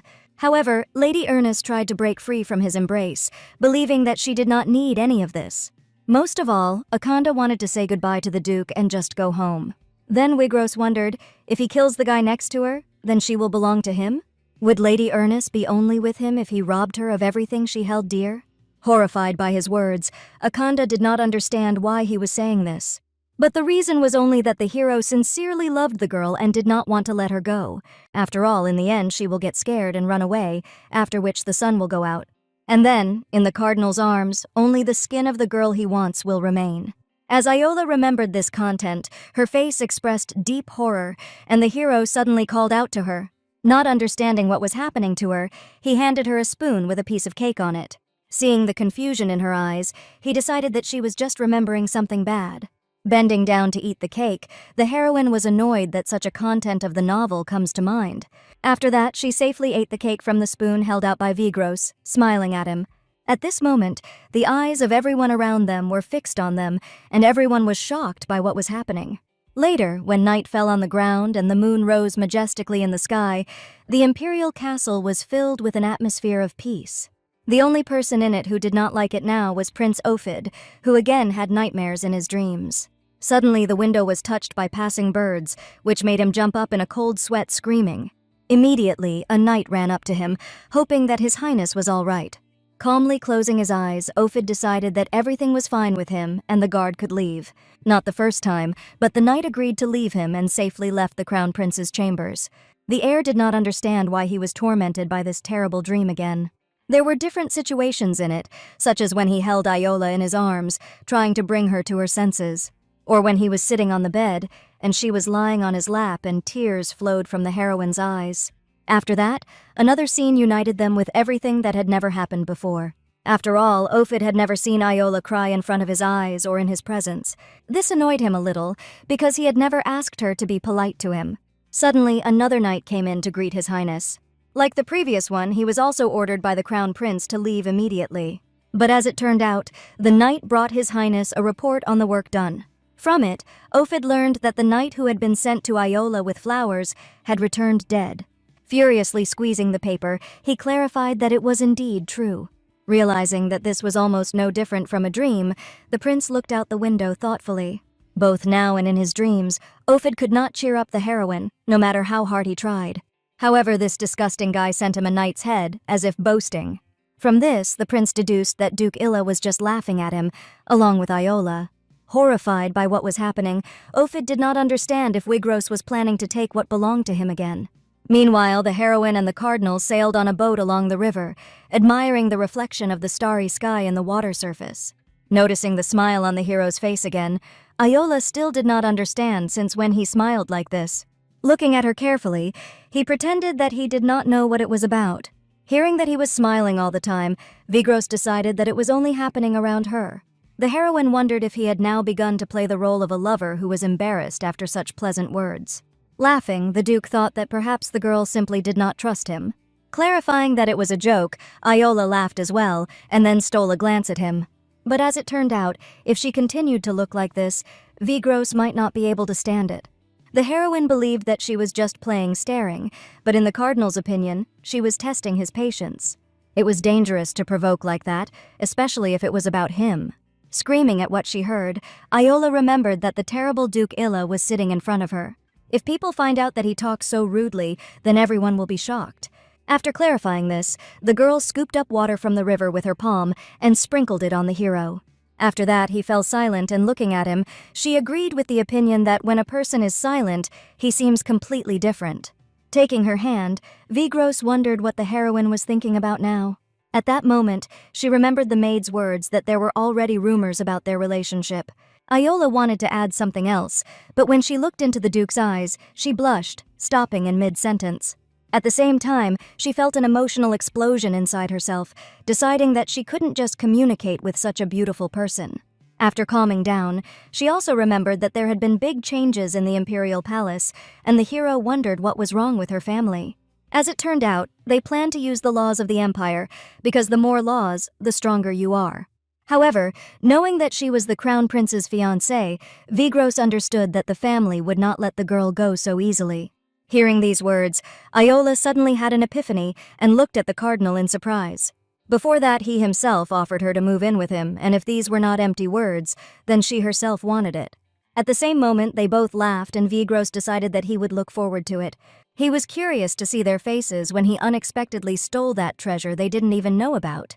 Noticing the stupor and incomprehension in Iola's eyes, he clarified that it was about her family. But the heroine knew for sure that they thought of her as garbage, not a treasure. These words caused shock and anger in the hero, who wanted the girl not to even joke like that. Iola remembered how her family had forced her to die alone, although even before that, she felt like she was no longer in this world. Looking at her carefully, Vigros decided to clarify if she really did not like them at all. As it turned out, this was not entirely true because the heroine simply hated them. Furthermore, in a previous life, the crown prince had asked her the same question. Ophid was shocked to learn that Iola was being abused by her family. At that moment, the girl's pride was hurt, and she felt incredibly ashamed. And now, touching the water with her hand, she decided that she would never forgive them. Then the Duke decided to find out maybe he should just kill them? Although the girl was afraid to ask this, she still decided to clarify if he was serious. After receiving confirmation, she could already mentally hear people calling her an immoral villain. However, she did not see the need to kill them, wanting them to suffer for the rest of their lives. Smiling, the heroine felt no pity for them and did not want to give them even one chance to atone for their guilt. After listening to her, the hero was surprised that her whole goal was limited to such a decision. Iola was also interested in hearing Vigros's own opinion on this matter. Taking her hands, the Duke wanted to take the matter more seriously. He decided that nails should be driven into their hearts and trampled on these people so that they would never be able to get up again. The hero was also determined to provide support and hoped that she would agree to it. According to Wigros, these people deserved more punishment, and it was necessary to make them cry with regret. Some moments were a little embarrassing for Iola, but in general she liked this option more. Then the Duke decided to show her family how valuable the heroine was, and that she should not be looked down upon. In addition, he wanted to immediately start rehearsing the curses. Upon hearing this, Iola was confused and stared at Wigros in bewilderment. He wanted to give her a masterclass on how to swear so that it sounds very rude. Shuddering all over, the girl agreed, and the hero was ready to start learning immediately. However, today it was too late and I did not want to end the dates with curses, so it was decided to postpone the lesson. At this time, Ginas was standing in front of the door to his sister's chambers, holding a candle in his hands. Knocking on her door, he was surprised to find that the door was open. As he began to go inside, he thought that it was already too late, and had she never returned? Never finding her, her brother was shocked, not understanding how Iola had the courage to go out so late. Where could she be now, and could it be that the rumors about her left-wing affair turned out to be true? The aristocrats now and then discussed her adventures with another man, condemning the girl. In addition, the entire Ribant family was criticized, and no one understood how she could become a candidate for saints. Ginas was horrified, knowing how angry his parents were, and all because of Iola's antics. Realizing that it was pointless to resist her, the hero suddenly heard a rustle. A small hand grabbed him by the edge of his jacket, and a childish girl's voice called him her brother. Turning around in fright, Ginas decided that he had done nothing wrong. But little Iola continued to hold him by the jacket, begging for help and fearing him. Being in shock, Ginas remembered that it was all only for her. However, the girl did not stop begging him for her salvation, collapsing with tears at her brother's feet. Meanwhile, the heroine decided to find out from Wigros what kind of person His Majesty the Emperor was. As it turned out, the hero was not sure what kind of person he really was. But in appearance, he was cruel, greedy, and prone to intrigue, and also the Emperor went out of his way to achieve what he wanted. From these words, Iola became even more frightened, which made her sigh sadly. But when she heard that the cardinal thought she had nothing to fear, she looked at him at once. As long as he was around, no one would be able to touch her with a finger. The heroine decided to clarify that if his opponent was the Emperor, then is Wigros planning treason? Beaming with joy, the cardinal did not understand what was so surprising about this. He also wanted to know that the girl hesitated to make up her mind because she was afraid of death. She would be lying if she denied it, but there was another reason. Although it was selfish, Iola didn't care who bled to death, as long as it wasn't herself. That's what the heroine thought, given her past life and everything she went through. But now, there were people dear to her next to her, and the girl did not want them to suffer. Therefore, she decided to protect them all, no matter what, including Wigros. Judging by the ending of the novel, the Duke wants endless affection for Akanda. But he dies an unfortunate death, as a dark villain, and in the end, the book has a bad ending. Now the girl understood that she was not the only one who influenced the course of history. The life of Iola and the life of Wigros were essentially the same. Therefore, she decided that in this life, the hero would not be the cardinal who was crazy about Lady Ernest. The heroine wanted to help Wigros achieve the desired ending, no matter what, and she didn't want him to lose or for anyone to take advantage of him. Her only wish for the hero was that he met the end not with pain, sadness, and loneliness, but with a smile. Suddenly there was a proposal from Wigros to change his place, which puzzled Iola. The heroine wondered where he was going at such a late hour, but the cardinal simply did not want to part like this. Stretching out his hand, he decided to show the girl his secret hideout. Not understanding anything, she trusted and gave her hand, after which the cardinal pulled it sharply. In a second, they were both standing on their feet, right in the boat, which began to sway violently from such sudden movements. Looking at the hero in bewilderment, Iola thought that there was no need to frighten him so much. Besides, a shelter is good, but wasn't it dangerous to stand in a boat like this, and so close to each other? However, there was no way that Wigros wanted to put his precious saint in danger. Therefore, he calmly created a portal right in the boat, which further discouraged the girl. She wondered where exactly his secret hideout was. As it turned out, it was a place where rich people gathered, with high ranks and a lot of free time. In addition, according to Wigros, now was the time to start spreading rumors again. The date in the city center was fun, of course, but now it was necessary to give everyone a clearer understanding. Greatly alerted by these words, Iola decided to clarify what exactly he meant. Covering her mouth with his finger, he decided that soon she would see and understand everything herself. After all, today was their secret meeting, and on this note, the heroes dissolved in the portal, which disappeared after them. At the same time, another portal appeared next to a majestic building standing far from the city. Jumping out of it, Wigros landed carefully on the ground, holding Aoila in his arms. The heroine did not understand how Duke Illa, known for his cruelty, could be so gentle. The cardinal was surprised, thinking that she did not perceive tenderness. However, the girl was also wondering if he would be proud if she called him a villain. Putting a mask on her face, the hero decided that there would be nothing wrong with it. He was used to the fact that everyone was afraid of him and cursed behind his back, so he didn't care about it. It also meant that Wigros was strong enough to withstand any attack. At the same moment, a luxurious white dress suddenly appeared on Aoila, which confused her. They came here to start spreading rumors, but the hero didn't want to reveal everything at once, although he also understood that it was impossible not to recognize those beautiful silvery locks. After that, they went to the entrance to the building, near which a masked guard was standing. Without saying anything, the servant obediently opened the door for them, respectfully bowing to the masters. As she walked through the corridors, Aoila saw various paintings and statues, and at some point, she began to guess where they were. Her guesses turned out to be correct, and this place turned out to be nothing more than a black market. True, the heroine expected that it would be more gloomy and dangerous here. Besides, is it possible to bring a precious saint to such a place? As it turned out, coming here to spread rumors was one of the main goals, but not the only one. For a long time, Wigros wanted to show her something, and after these words, they went behind the veil, finding themselves next to the stage. On the other hand, the rich were sitting, and in the middle of the stage there was a vendor demonstrating various lots. Aoila was very surprised by the incredible number of people who were here. According to the hero, things that were difficult or impossible to find appeared for sale here. However, he brought the heroine here for the last lot, which was the highlight of the program.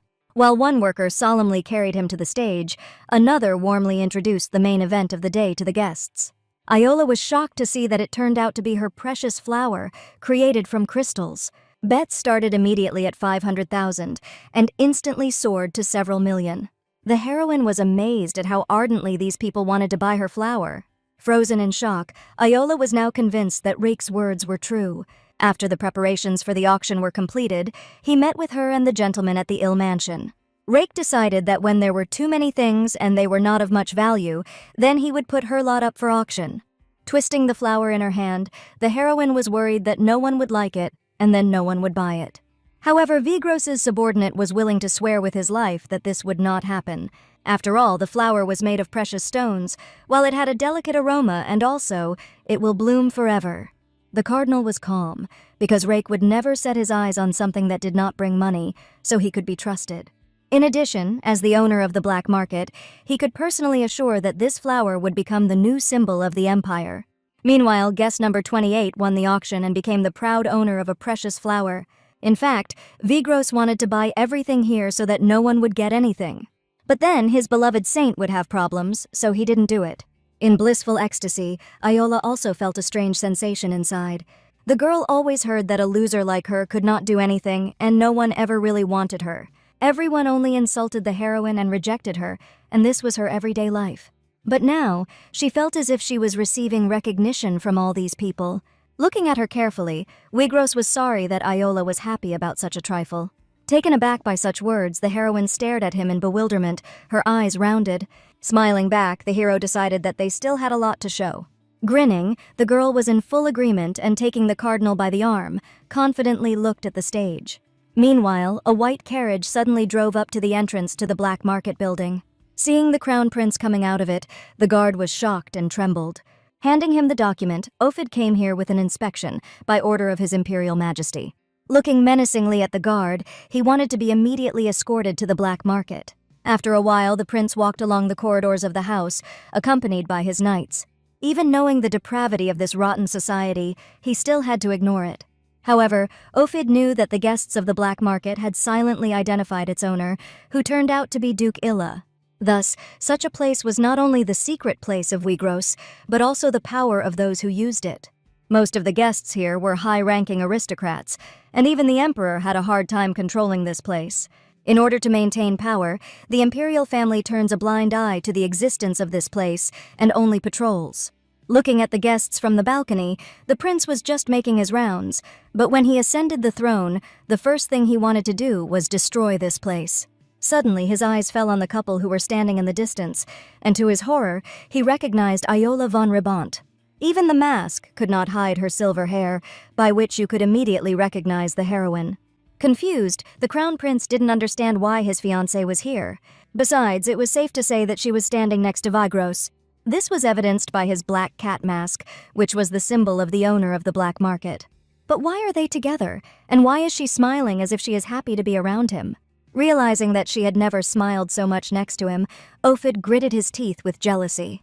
The only thing Yahello did in the presence of His Highness was to demand that the engagement with him be broken. In addition, the mask will not save, and other people have already begun to recognize the heroes. And if the truth is revealed that the bride betrayed the crown prince by dating another, much more criticism will fall on her. Ophid imagined with horror the angry face of the Marquis of Ribant and what he might do to his daughter when he found out about it. However, what was the reason that Lady Ribant was with this bastard now? Thinking that perhaps the reason for the break in the engagement was the Duke, Ophid was dismayed. Looking at His Highness, the accompanying knights hoped that he was all right. But suddenly the heir gave them the order to leave immediately, leaving him alone. Looking menacingly at the stage, Ophid decided that he needed to meet someone today. After the auction was over, the cardinal said goodbye to Yahello, after which he went for an evening walk. On the way, he admired how amazing their date had been. If he had known in advance that the heroine would be so happy, he would have brought her here much earlier. But suddenly, his thoughts were interrupted by someone who jumped around the corner to meet the Duke. Grabbing his collar, Ophid pinned Vigros against the wall of the building, and the hero only smiled back. He was surprised that a noble crown prince of the empire ran to visit him. Looking menacingly at Duke Il, Ophid wanted to know what he was up to. Why was he with Yahello, and did the hero bring her here just to show off? Or perhaps Vigros also threatened her, which finally puzzled the cardinal. Calmly grasping the prince's hand holding him, the hero could hardly restrain himself. He did not understand what kind of nonsense it was, and would the heroine fall for such tricks as threats?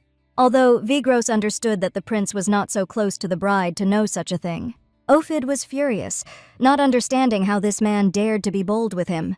Calmly brushing off his hand, the hero decided that the prince was not in a position to talk to him like that now. In addition, Ophid himself abandoned his bride and pretended that nothing had happened. At the same time, he began dating another girl, and now he decided to blame the Duke.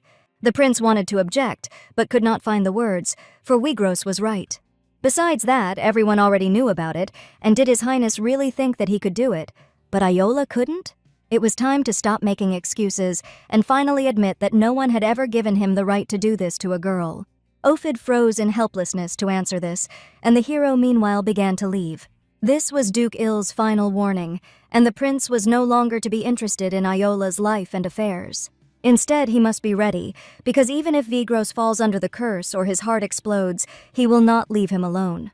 The hero continued his further path in reflection on what had happened.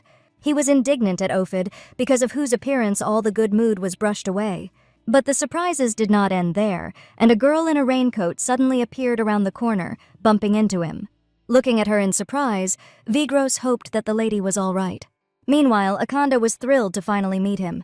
After all, this was her second main character, a man who was necessary for Lady Irna's. There were rumors among the people that even fairies were sold on the black market. Akanda, who grew up with righteous beliefs, could not come to terms with the trade in living beings. Therefore, she often hid and helped the fairies escape without being noticed. One day, when she was once again hiding from the guards, a gentleman quietly approached her. With his hand over her mouth, Vigros hoped that Lady Irnis would be as quiet as possible. Akanda had memorized this scene, so now she could easily find this place. And now, having finally met the cardinal, the girl did not intend to let him go. The hero himself was shocked that these two decided to come to him together. Lady Irnis's words took her by surprise, leaving her deeply confused. First of all, the Duke wanted to find out what she was doing, which made Akanda even more taken aback. She did not understand what was going on, because Vigros could not tell her such a thing. But realizing that she had just called him by his name, the girl sped herself up, because this was their first meeting. Looking contemptuously at Lady Irnis, the hero realized that now a true fake appeared before him. Hearing this word addressed to him for the first time, Akanda's mind was clouded with shock. She could not understand what he was talking about at all, and decided that there had been some kind of misunderstanding, after which she held out her hand to Vigros. She confidently considered herself the main character of this work, but suddenly the cardinal disgustedly threw her hand back. Looking menacingly at Lady Ernest, he didn't understand how she dared to touch him at all. As he left, he also thought that he had never allowed her to say his name with her mouth, so he wanted her to stop doing it. In a past life, Akanda was the best actress named Kwak Suhi, who won the award for Best Actress. At that time, her heartbreaking acting in the cinema touched every viewer to the core. She made her film debut as a child, with outstanding emotionality and acting skills. While receiving the award, she sincerely thanked her fans for their support, considering it a great honor for herself. However, she had to live the way other people wanted, and detractors with criticism appeared on the internet every now and then. And although the girl was bursting with anger, she tried to restrain herself and smile, because people wanted to see Kwak Suhi on the screen. But a real girl, she constantly listened to the fact that now there are many new and good actresses in the world. Because of the frantic desire to be the one and only, the heroine began to drink and lead a promiscuous lifestyle. She destroyed everything that got on her nerves, not noticing how it was ruining herself. As a result, she even began to pursue other actresses, which finally the producer and he decided that it was time for her to leave. It was about an article about a girl bullying another actress, but Kwak Suhi herself believed that she was just giving advice. She was calm, as her star reputation would not be shaken by such nonsense. After all, she had a huge number of films, 20 years of experience, and the devotion of millions of fans. But one day, everything changed when one of the actresses committed suicide, leaving a suicide note with the girl's name. In it, the actress revealed the bullying of Kwak Suhi, which caused her death, which very soon became the talk of all the news. After that, the police began an investigation, and the girl was forced to hide from everyone. All the fans turned away from her, and many people began to condemn the agencies that covered up for the one who drove under the influence. As a result, her whole life turned upside down because of that note, and the girl died all alone, in a shabby room where she was hiding. That's exactly how it seemed, but suddenly, she heard a voice that wondered if she wanted to go into the world where she would be the main character. Thinking that she had already died, Kwak Suhi did not understand who was talking to her now. Sitting down on her knees, she saw a black rectangle in front of her, floating in the air and wanting to lead her somewhere. Realizing that it was a book, the girl decided that she had completely lost her mind. However, if she wanted, the book was ready to take her to the world of happiness, where the girl would be the only and beloved main character. Having comprehended these words, she wished with all her heart to get into a world where everyone would love her, no matter what she did. Rejoicing at this, the book began to transform, replacing the black cover with the symbol of the novel. Now she was the only protagonist of this world and could own anything. After reading the novel again in her bed, after meeting Vigros, Akanda decided that she was the most important person here, and she could not allow anyone to take away this world that belonged to her. The next day, an extremely unexpected visitor arrived in the Duchy of Illa. Rake personally escorted and introduced him to the gentleman who was in his office. It turned out to be a priest from the temple, the right hand of the high priest Edis. Vigros was grateful to the guest for the journey he had traveled and invited him to sit down on the sofa. Placing a hand on his shoulder, the Duke decided that there was something to be checked before he could get down to business. To begin with, he wanted to clarify that perhaps a church servant had come here to respond to his proposal. Hearing this, Edis drooped, his eyes downcast, as if afraid to say what he wanted. The Duke knew that the temple was still a closed and conservative place where, in collusion with the Emperor, they received prophecies about the saints. Therefore, even after sending a letter there, Vigros did not have great expectations to receive a response. And he certainly did not think that they would send a high-ranking priest here, but apparently the temple began to show a more tolerant attitude. Edis knew perfectly well that the Duke did not have any positive feelings for them. But he was here to face the truth, and there was no need for him to come here with other thoughts. Therefore, the priest wanted to know what they had been diligently turning a blind eye to, namely the truth related to the oracles, which confused Vigros. During the last conversation with the high priest, Edis decided that it was time for them to redeem themselves. At that moment, His Holiness handed over to his assistant a letter he had sent from Duke Il. The high priest also decided that Addis needed to contact him urgently and continue to work hand in hand. They only wanted to know what was the truth that was to be encountered and what kind of faith was to be observed. Edis was surprised that Vigros had personally sent this letter, but the Duke himself confirmed it. This turned out to be very unexpected for the temple, which greatly amused the hero. The priest himself would never have thought that the ill family would make them such an offer. However, he did not come here to atone for his guilt, but to face the truth. Then, instead of explaining, Vigros decided that it would be better to show him. After the Duke put his hand on his face, Edis suddenly found himself in a strange, dark place. Not understanding anything, the priest began to look around in confusion, being shocked by the strange strength of the hero. Suddenly he heard a furious scream from a man and saw someone hit a girl sitting on the floor. To his horror, Edis recognized the Marquise of Ribant, who was beating Yahello, considering her a disgrace to his family. At this moment, he also began to hear the voices of other people who openly poured foul language on her. Being in shock, he found the body of the heroine in front of him, lying in a pool of his own blood. Gasping for breath with terror, the priest returned unexpectedly to the Duke's study. He immediately began to cough loudly, trying to catch his breath and recover from what he saw. Looking at him seriously, Vigros hoped that now he finally understood. After all, it was the pain that Yahello endured because of the false oracles of the temple. However, Edis couldn't understand how a hero could have such incredible strength. But in the temple, they simply did not know that among the garbage, sometimes there are people who have something like this. At these words, the priest was covered with goosebumps, looking at the cardinal with fear. Vigros understood his surprise, for it was a unique power. In addition, it was like a miracle used by the saints. Taken aback by this, Edis had also heard about Yahello's relationship with Vigros, and to some extent understood his behavior. However, due to excessive anxiety, the priest wanted to know that the hero was also doing this in order to use his power. By the word too, he meant the emperor, which the Duke immediately guessed. But wasn't the church still selling the place to the Holy Imperial family, which was complete shamelessness? And since they were talking about it, Vigros wanted to check the latter. He wanted to know if Edis was ready to do anything for the saint. Gathering his thoughts, the priest decided that he was ready to sacrifice his life for her. The hero hoped that he was confident in his words, because then the emperor could become an enemy to him and the entire temple. But Edis's decision was final, and he didn't even care about the correctness of this path. Rejoicing at this and shaking hands with him, Vigros intended to believe in the priest's convictions. After the conversation, Rake watched Edis leave through the window for a while, wondering if it was all right. Vigros, at this moment, calmly enjoyed the scent of the flowers he wanted to give Yahello, and did not understand the employees' fears. Rake was worried about their sudden cooperation with the temple because it was not part of their plans. Adjusting the antique on the flowers, the Duke decided that there was nothing to worry about because he had thought everything over carefully. Then the servant wanted to know the reason for such a decision because neither the temple nor the saint was included in the plans. Did he refuse to bear such a burden of responsibility without even understanding what was happening? Smiling, the cardinal thought that the reason for everything was incredibly simple. He wanted to show the heroine how beautiful she is and that she is worthy of love. Moreover, the hero hoped that Yahello, as a saint, would become the nation's favorite of the empire.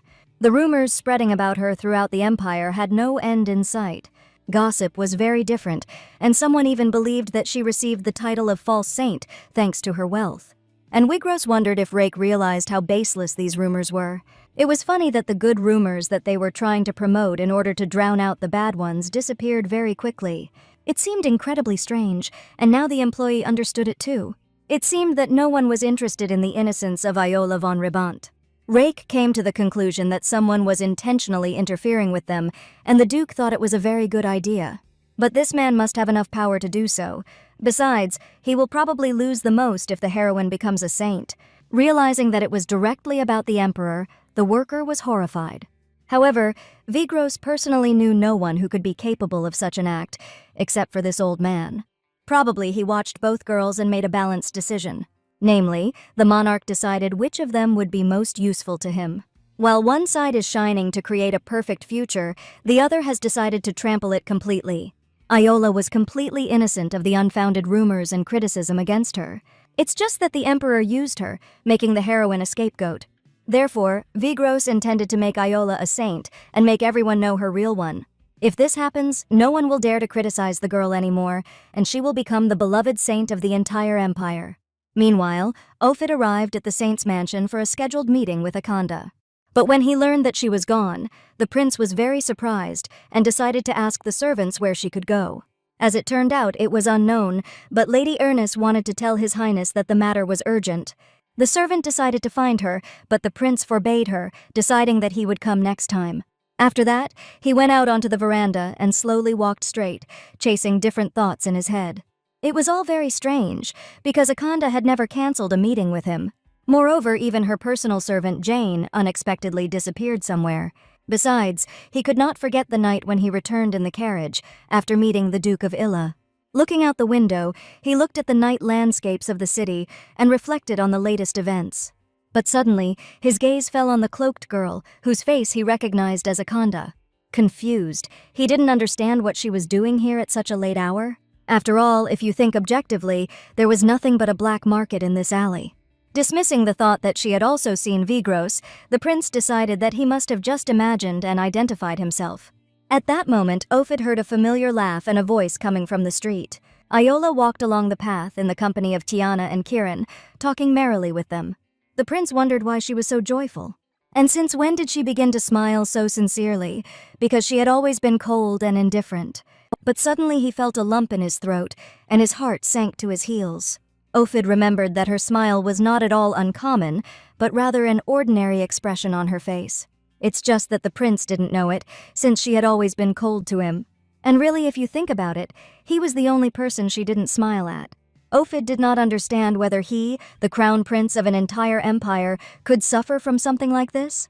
At this moment, the prince finally realized how pathetic he was, even in his own eyes. Meanwhile, Akanda and Jane went straight to the imperial palace for an audience with His Majesty. While Lady Ernest was crying to the emperor, the maid stood outside the door and listened attentively.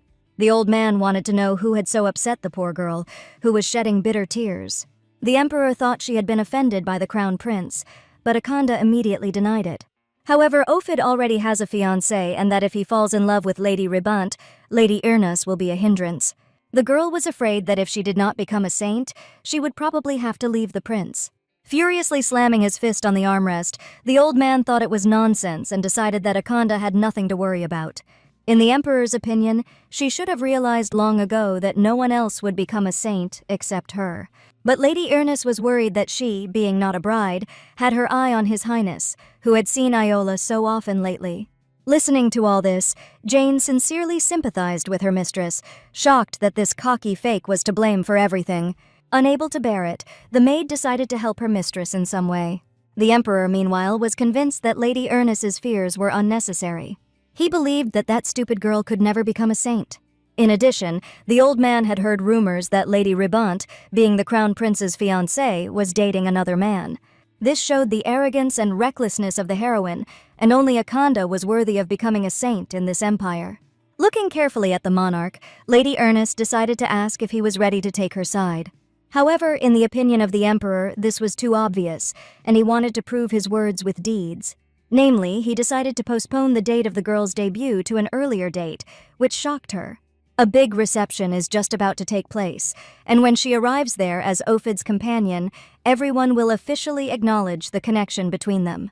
Looking intently at Akanda, the monarch decided to clarify whether he had chosen her. It was urgent to make sure that everyone knew who would occupy this magnificent place and be next to Ophid. At that moment, Lady Ernest, unable to contain her delight, rushed at His Majesty with an embrace. Looking at her sympathetically, the monarch thought bitterly of how much suffering this gentle girl had endured. He was also very happy and hoped that the girl would not worry anymore. Holding back her laughter, Akanda fully agrees with the emperor, anticipating future events. She was sincerely grateful to this monarch, who so carefully took her side. After a while, Iola was peacefully sitting in her room and reading a book, and a cup of tea was standing next to her. Reading the page with interest, she reached for the mug without looking, wanting to take a sip. Bringing the cup to her mouth and feeling that it was very hot, the heroine began to slowly blow on the tea inside it. At the same moment, Vigros appeared out of thin air, snatching the cup from her hands and not wanting Iola to drink it. Looking at him dumbfounded, the heroine was shocked by such an abrupt appearance that frightened her. She became interested in when the hero came here and, as it turned out, quite recently. Looking disgustingly at the tea, the cardinal did not understand why he should drink this filth, which also contained poison. But Vigros was even more confused when he heard that Iola knew this very well. A few days ago, the heroine saw someone shamanizing over her tea. She decided not to catch Jane red-handed and watch for a while to see if she would succeed. After all, the poison was powerless against the saint, but the Duke did not like it anyway. Suddenly, the smell of something sweet gently touched Iola's nose, causing her to break into a smile. She realized that Vigros had brought her a treat, but the hero wanted her to guess what it was, which made her taken aback. However, gently touching her face with his palm, the hero decided that it would be too boring to just give it away. Therefore, she only had to guess, and then she would receive her reward. Vigros approached as if he was going to kiss Iola, which made her very embarrassed. But suddenly the cardinal abruptly moved away, leaving a large basket of sweets and flowers in the heroine's hands.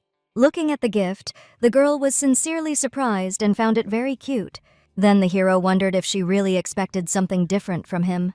She realized that he was just making fun of her, but in Vigros's opinion, it couldn't be otherwise because she was so pretty. Suddenly, there was a knock on the door, and the heroine invited the guest to enter. It turned out to be Siana, who wanted to distract her from the book for a while. Iola received a letter from the Imperial Palace, which surprised her very much. In the original history, there was never such a letter, and even with the Imperial seal, which meant that it was written by the monarch. Siana, in turn, was extremely happy to finally see the young man of the mistress in person. The heroine decided that perhaps Ophid had finally agreed to break off the engagement. Otherwise, why would the emperor himself write to her personally? From the letter, it became known that in order to improve relations between the two candidates for saints, Iola was asked to attend a banquet with her partner. Realizing that they planned to postpone the debut date, the Duke and the heroine were stunned. This banquet was the most colorful of all that was described in the novel. Both candidates made their debut in society after this event, and then they began full-fledged secular activities. But why then was the debut postponed directly to the time of the banquet itself? The reason why the banquet was held in the second part of the novel was because of the saint's ceremony. In any case, Iola was glad that things would develop faster than she and Vigros had anticipated. The next morning, the crown prince slept peacefully in his bed, illuminated by the rays of the sun. The atmosphere of complete serenity was disturbed by a nightmare that he was dreaming at that moment. Ophid did not understand, since when he began to unconditionally believe in the sanctity of Akanda and why he decided that she was his fate. Why does Lady Ernest appear when you least expect her? And why did she end up near the black market that day, secretly coming there? Suddenly, he could see the silhouette of Akanda through the thick darkness of hopelessness that enveloped him. Running after her, the prince wanted her to stop for at least a minute. Finally, through the darkness, his hand found the shoulder of Lady Ernest, who stood with her back to him. When she turned sharply to him and smiled, Ophid saw a black mass with narrow yellowish eyes instead of a face. At the same moment, he woke up screaming in a cold sweat, numb with terror. Trying to catch his breath, the prince did not immediately realize that it was just a dream. A knight immediately ran to him, hoping that everything was all right with his highness. Hearing that this was so, the warrior also wanted to notify the prince of the arrival of a guest to him. The lady was waiting for him outside, and Ophid wondered who exactly had come to see him. The knight proudly announced the arrival of the Lady of Akanda, which horrified the prince. It was surprising that he had only dreamed of her and was already there, wanting to meet. The knight was surprised by the reaction of his highness, who usually rejoiced at the arrival of Lady Ernest. Suddenly, Akanda unceremoniously entered the heir's chambers, glad that she had not woken him up. Wishing him good morning, the girl hoped that his highness had slept well. Ophid wanted to know why she had come to him. Akanda knew that perhaps the prince had already heard from the emperor that her debut had been postponed to the upcoming banquet. However, there was one nuance because you had to come there with your partner. In other words, Lady Ernest wanted to know if Ophid would be able to accompany her on her debut. At that moment, the prince remembered that terrible appearance of Akanda with blackness instead of a face, which horrified him. Pulling himself together, he agreed to attend the banquet as her partner. Pretending that this was a surprise to her, Lady Ernest was completely delighted. Taking Ophid in her arms made her truly happy. However, just in case, Akanda made him promise that he would not deceive her. Now, it was time for her to urgently go in search of a suitable outfit and start preparing for the banquet. For now, Lady Ernest wanted His Highness to get a good rest, and later she would show him her dress. When she left the room, the prince suddenly had a request for the night. Hearing that he should start spying on Akanda starting today, the warrior was shocked. Ophid wanted him to find out everything, including where she went and who she was dating. The knight was sure that it was Lady Irnis who would become a saint, and did not understand how it was possible to follow her. However, the prince decided that he should be more careful with his words, which is why the warrior was completely lost. The saint's ceremony had not yet taken place, so Akanda was just a candidate now. And besides, Ophid was furious that his own knight would dare to question his orders. Hearing these words and seeing the prince's angry look, the warrior was petrified with fear. Wasting no time, he immediately fell to his knees and began to beg for forgiveness, promising to immediately begin to carry out the order. The warrior decided to keep a close eye on Lady Akanda and report to His Highness on her every move. In addition to all this, Ophid hoped that he would try to make sure that no one except the two of them found out about it.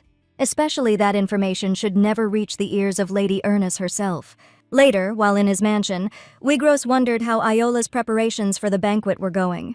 In general, everything was fine, but the heroine could not choose the right outfit for the occasion. She wouldn't bother if it wasn't for their debut. However, the Duke could not allow her to dress haphazardly and wanted to find out her preferences. Iola could only name what she definitely did not want to wear, based on her past life. Back then, she had a lot of trouble because she wore the same dress as Akanda, although Iola later learned the truth that it was just a trap. Lady Ernest deliberately praised the heroine's dress on the eve of the release, inciting the girl to wear it, and she herself promised to come in another. Suddenly, Rake had the superb idea that a dress that deserved everyone's attention should be extremely rare. And just now, everyone was wondering what kind of dress Lady Ribant would wear, which they had to take advantage of. Vigros was surprised to learn of the worker's deep knowledge of women's dresses. He also wanted to know what kind of outfit he was talking about, and Rake hoped that the Duke was willing to spend his money. A little later, when Akanda learned from Jane that Iola would wear Iris's dress to the banquet, she was horrified. However, the maid heard this personally, from the owner of the jewelry store. Someone from the Ribant family came to see if he had any jewelry to match Iris's dress.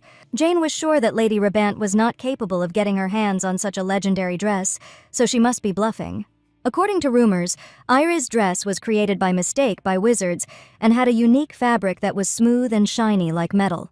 In addition, the dress has an incredible feature of adjusting to the figure of the woman wearing it, creating a charming silhouette. However, there was a reason why this outfit was considered unaffordable, namely its price.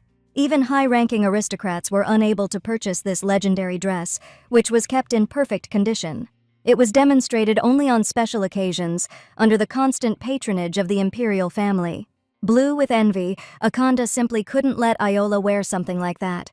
She also hoped that her maid was still bothering Lady Ribant.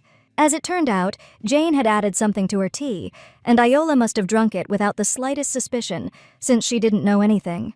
Therefore now the condition of her skin and health has become a banal matter of time. Clarifying that this did not threaten the heroine's life in any way, Lady Ernest was sincerely grateful to her maid for her excellent work. In addition, thanks to Jane, she finally decided what kind of dress she would wear to the banquet. Meanwhile, Iola arrived at the imperial palace to meet with the prince. The heroine admired how magnificent and majestic this place was, and although she herself sent a letter to Ophidu asking for a meeting, Iola did not think that he would respond so quickly. In any case, it was even better, because there was nowhere to drag it out anymore. Going to the reception room to the table and putting the document on it, she suddenly heard a noise from the outside. The prince flew to her, fluttering with joy and gently pronouncing the heroine's name. Surprised by his excessive emotionality, Iola greeted His Highness respectfully. She was also surprised that he had fled, but Ophid did not want to keep the heroine waiting. It was the first time she had expressed a desire to come to him, and the prince was so happy that he tossed and turned in bed all night. Being perplexed by his strange behavior, the heroine wanted to finally sit down and talk to him. Suddenly, Ophidu felt a little sad at this treatment, which surprised her even more. He believed that since they had known each other for a long time, it was possible to communicate less formally. Iola did not understand why he was suddenly upset. After all, she always addressed him like this. In addition, the atmosphere as a whole was somehow unusual, and the heroine decided that she just chose the wrong day. Usually Ophid was much colder and more cunning, so it was strange that he behaved so gently and softly. Sighing, the heroine did not understand how she could address him without formalities. Hearing his words that she could try to start from this moment, Iola was completely taken aback. In addition, instead of asking permission to come, the heroine could now come at any time and without warning. Also, from that moment on, she could safely call him simply by his first name. The heroine was completely confused, not understanding why he gave her the same rights as a conde. Laughing, she thought that she and His Highness had a misunderstanding. When Iola handed him the divorce paper, she had not come here to make friends with him. The girl's only desire was to get a signature from him on the official termination of the engagement. Judging by Ophid's face, he did not even imagine such an outcome of events. Previously, he had never taken the heroine's words seriously, even when she demanded a break in the engagement. But today, Iola decided that she would not back down from her decision in any case. The status of the Crown Prince's fiancé was an excellent excuse for all the interventions from the imperial palace. Therefore, before the debut, it was necessary to end any relationship with Ophid once and for all. However, instead of the expected reaction, the heir simply silently examined the document, which puzzled the heroine a little. She didn't know if he was trying to turn it into a joke again, or if he wanted to fight because he didn't want to break off the engagement. But suddenly the prince wondered, after all, Iola really wanted a breakup? Not understanding what was happening to him, the heroine agreed with his words. Ophid smiled and decided to clarify that if they broke off the engagement, would she be happy? As it turned out, for Iola, breaking off the engagement was the only way to become happy. Surely His Highness, like many others, believed that the most important thing for her was to become a saint. The heroine studied for this, competed with others, and constantly faced criticism and insults. For herself, this period of life was filled only with suffering and pain. And to be honest, Iola has never felt truly happy. Therefore, she no longer wanted to be someone's bride or live just to become a saint. But the heroine was determined to start living only for herself. At that moment, based on her reasoning about his own future, Ophid realized that there was no place for him there. He thought bitterly that Vigros was right and had no right to be jealous of Iola, and he didn't deserve her smile. In some case, he humbly gave his consent and decided to break off the engagement if the heroine wanted it. Iola was discouraged that the prince had agreed to this so easily. However, Ophid simply could not give up what could make the heroine happy. Of course, there might be an uproar if the emperor found out about it, but the prince intended to change his father's mind. In addition, he had a condition on which he gave his consent. Sincerely hoping that everything would be within reason, Iola decided to find out what condition she was talking about. As it turned out, the prince wanted to spend time with the heroine at least once every few days. Shocked by such an ultimatum, Iola did not understand what he meant, but Ophid just wanted to see her as a friend for only a few hours a day. He hoped that, at least in this way, the heroine would allow him to be next to her. Iola did not understand at all why His Highness was suddenly offering her such a thing. However, if he wants to be just friends, then that's okay, so she agreed. Now, they will sometimes see each other not as a couple but as ordinary friends. This is quite acceptable, given that Ophid does not annul the breakup of the engagement. After shaking hands with her, the prince thanked the girl and asked for forgiveness for everything that had happened in the past.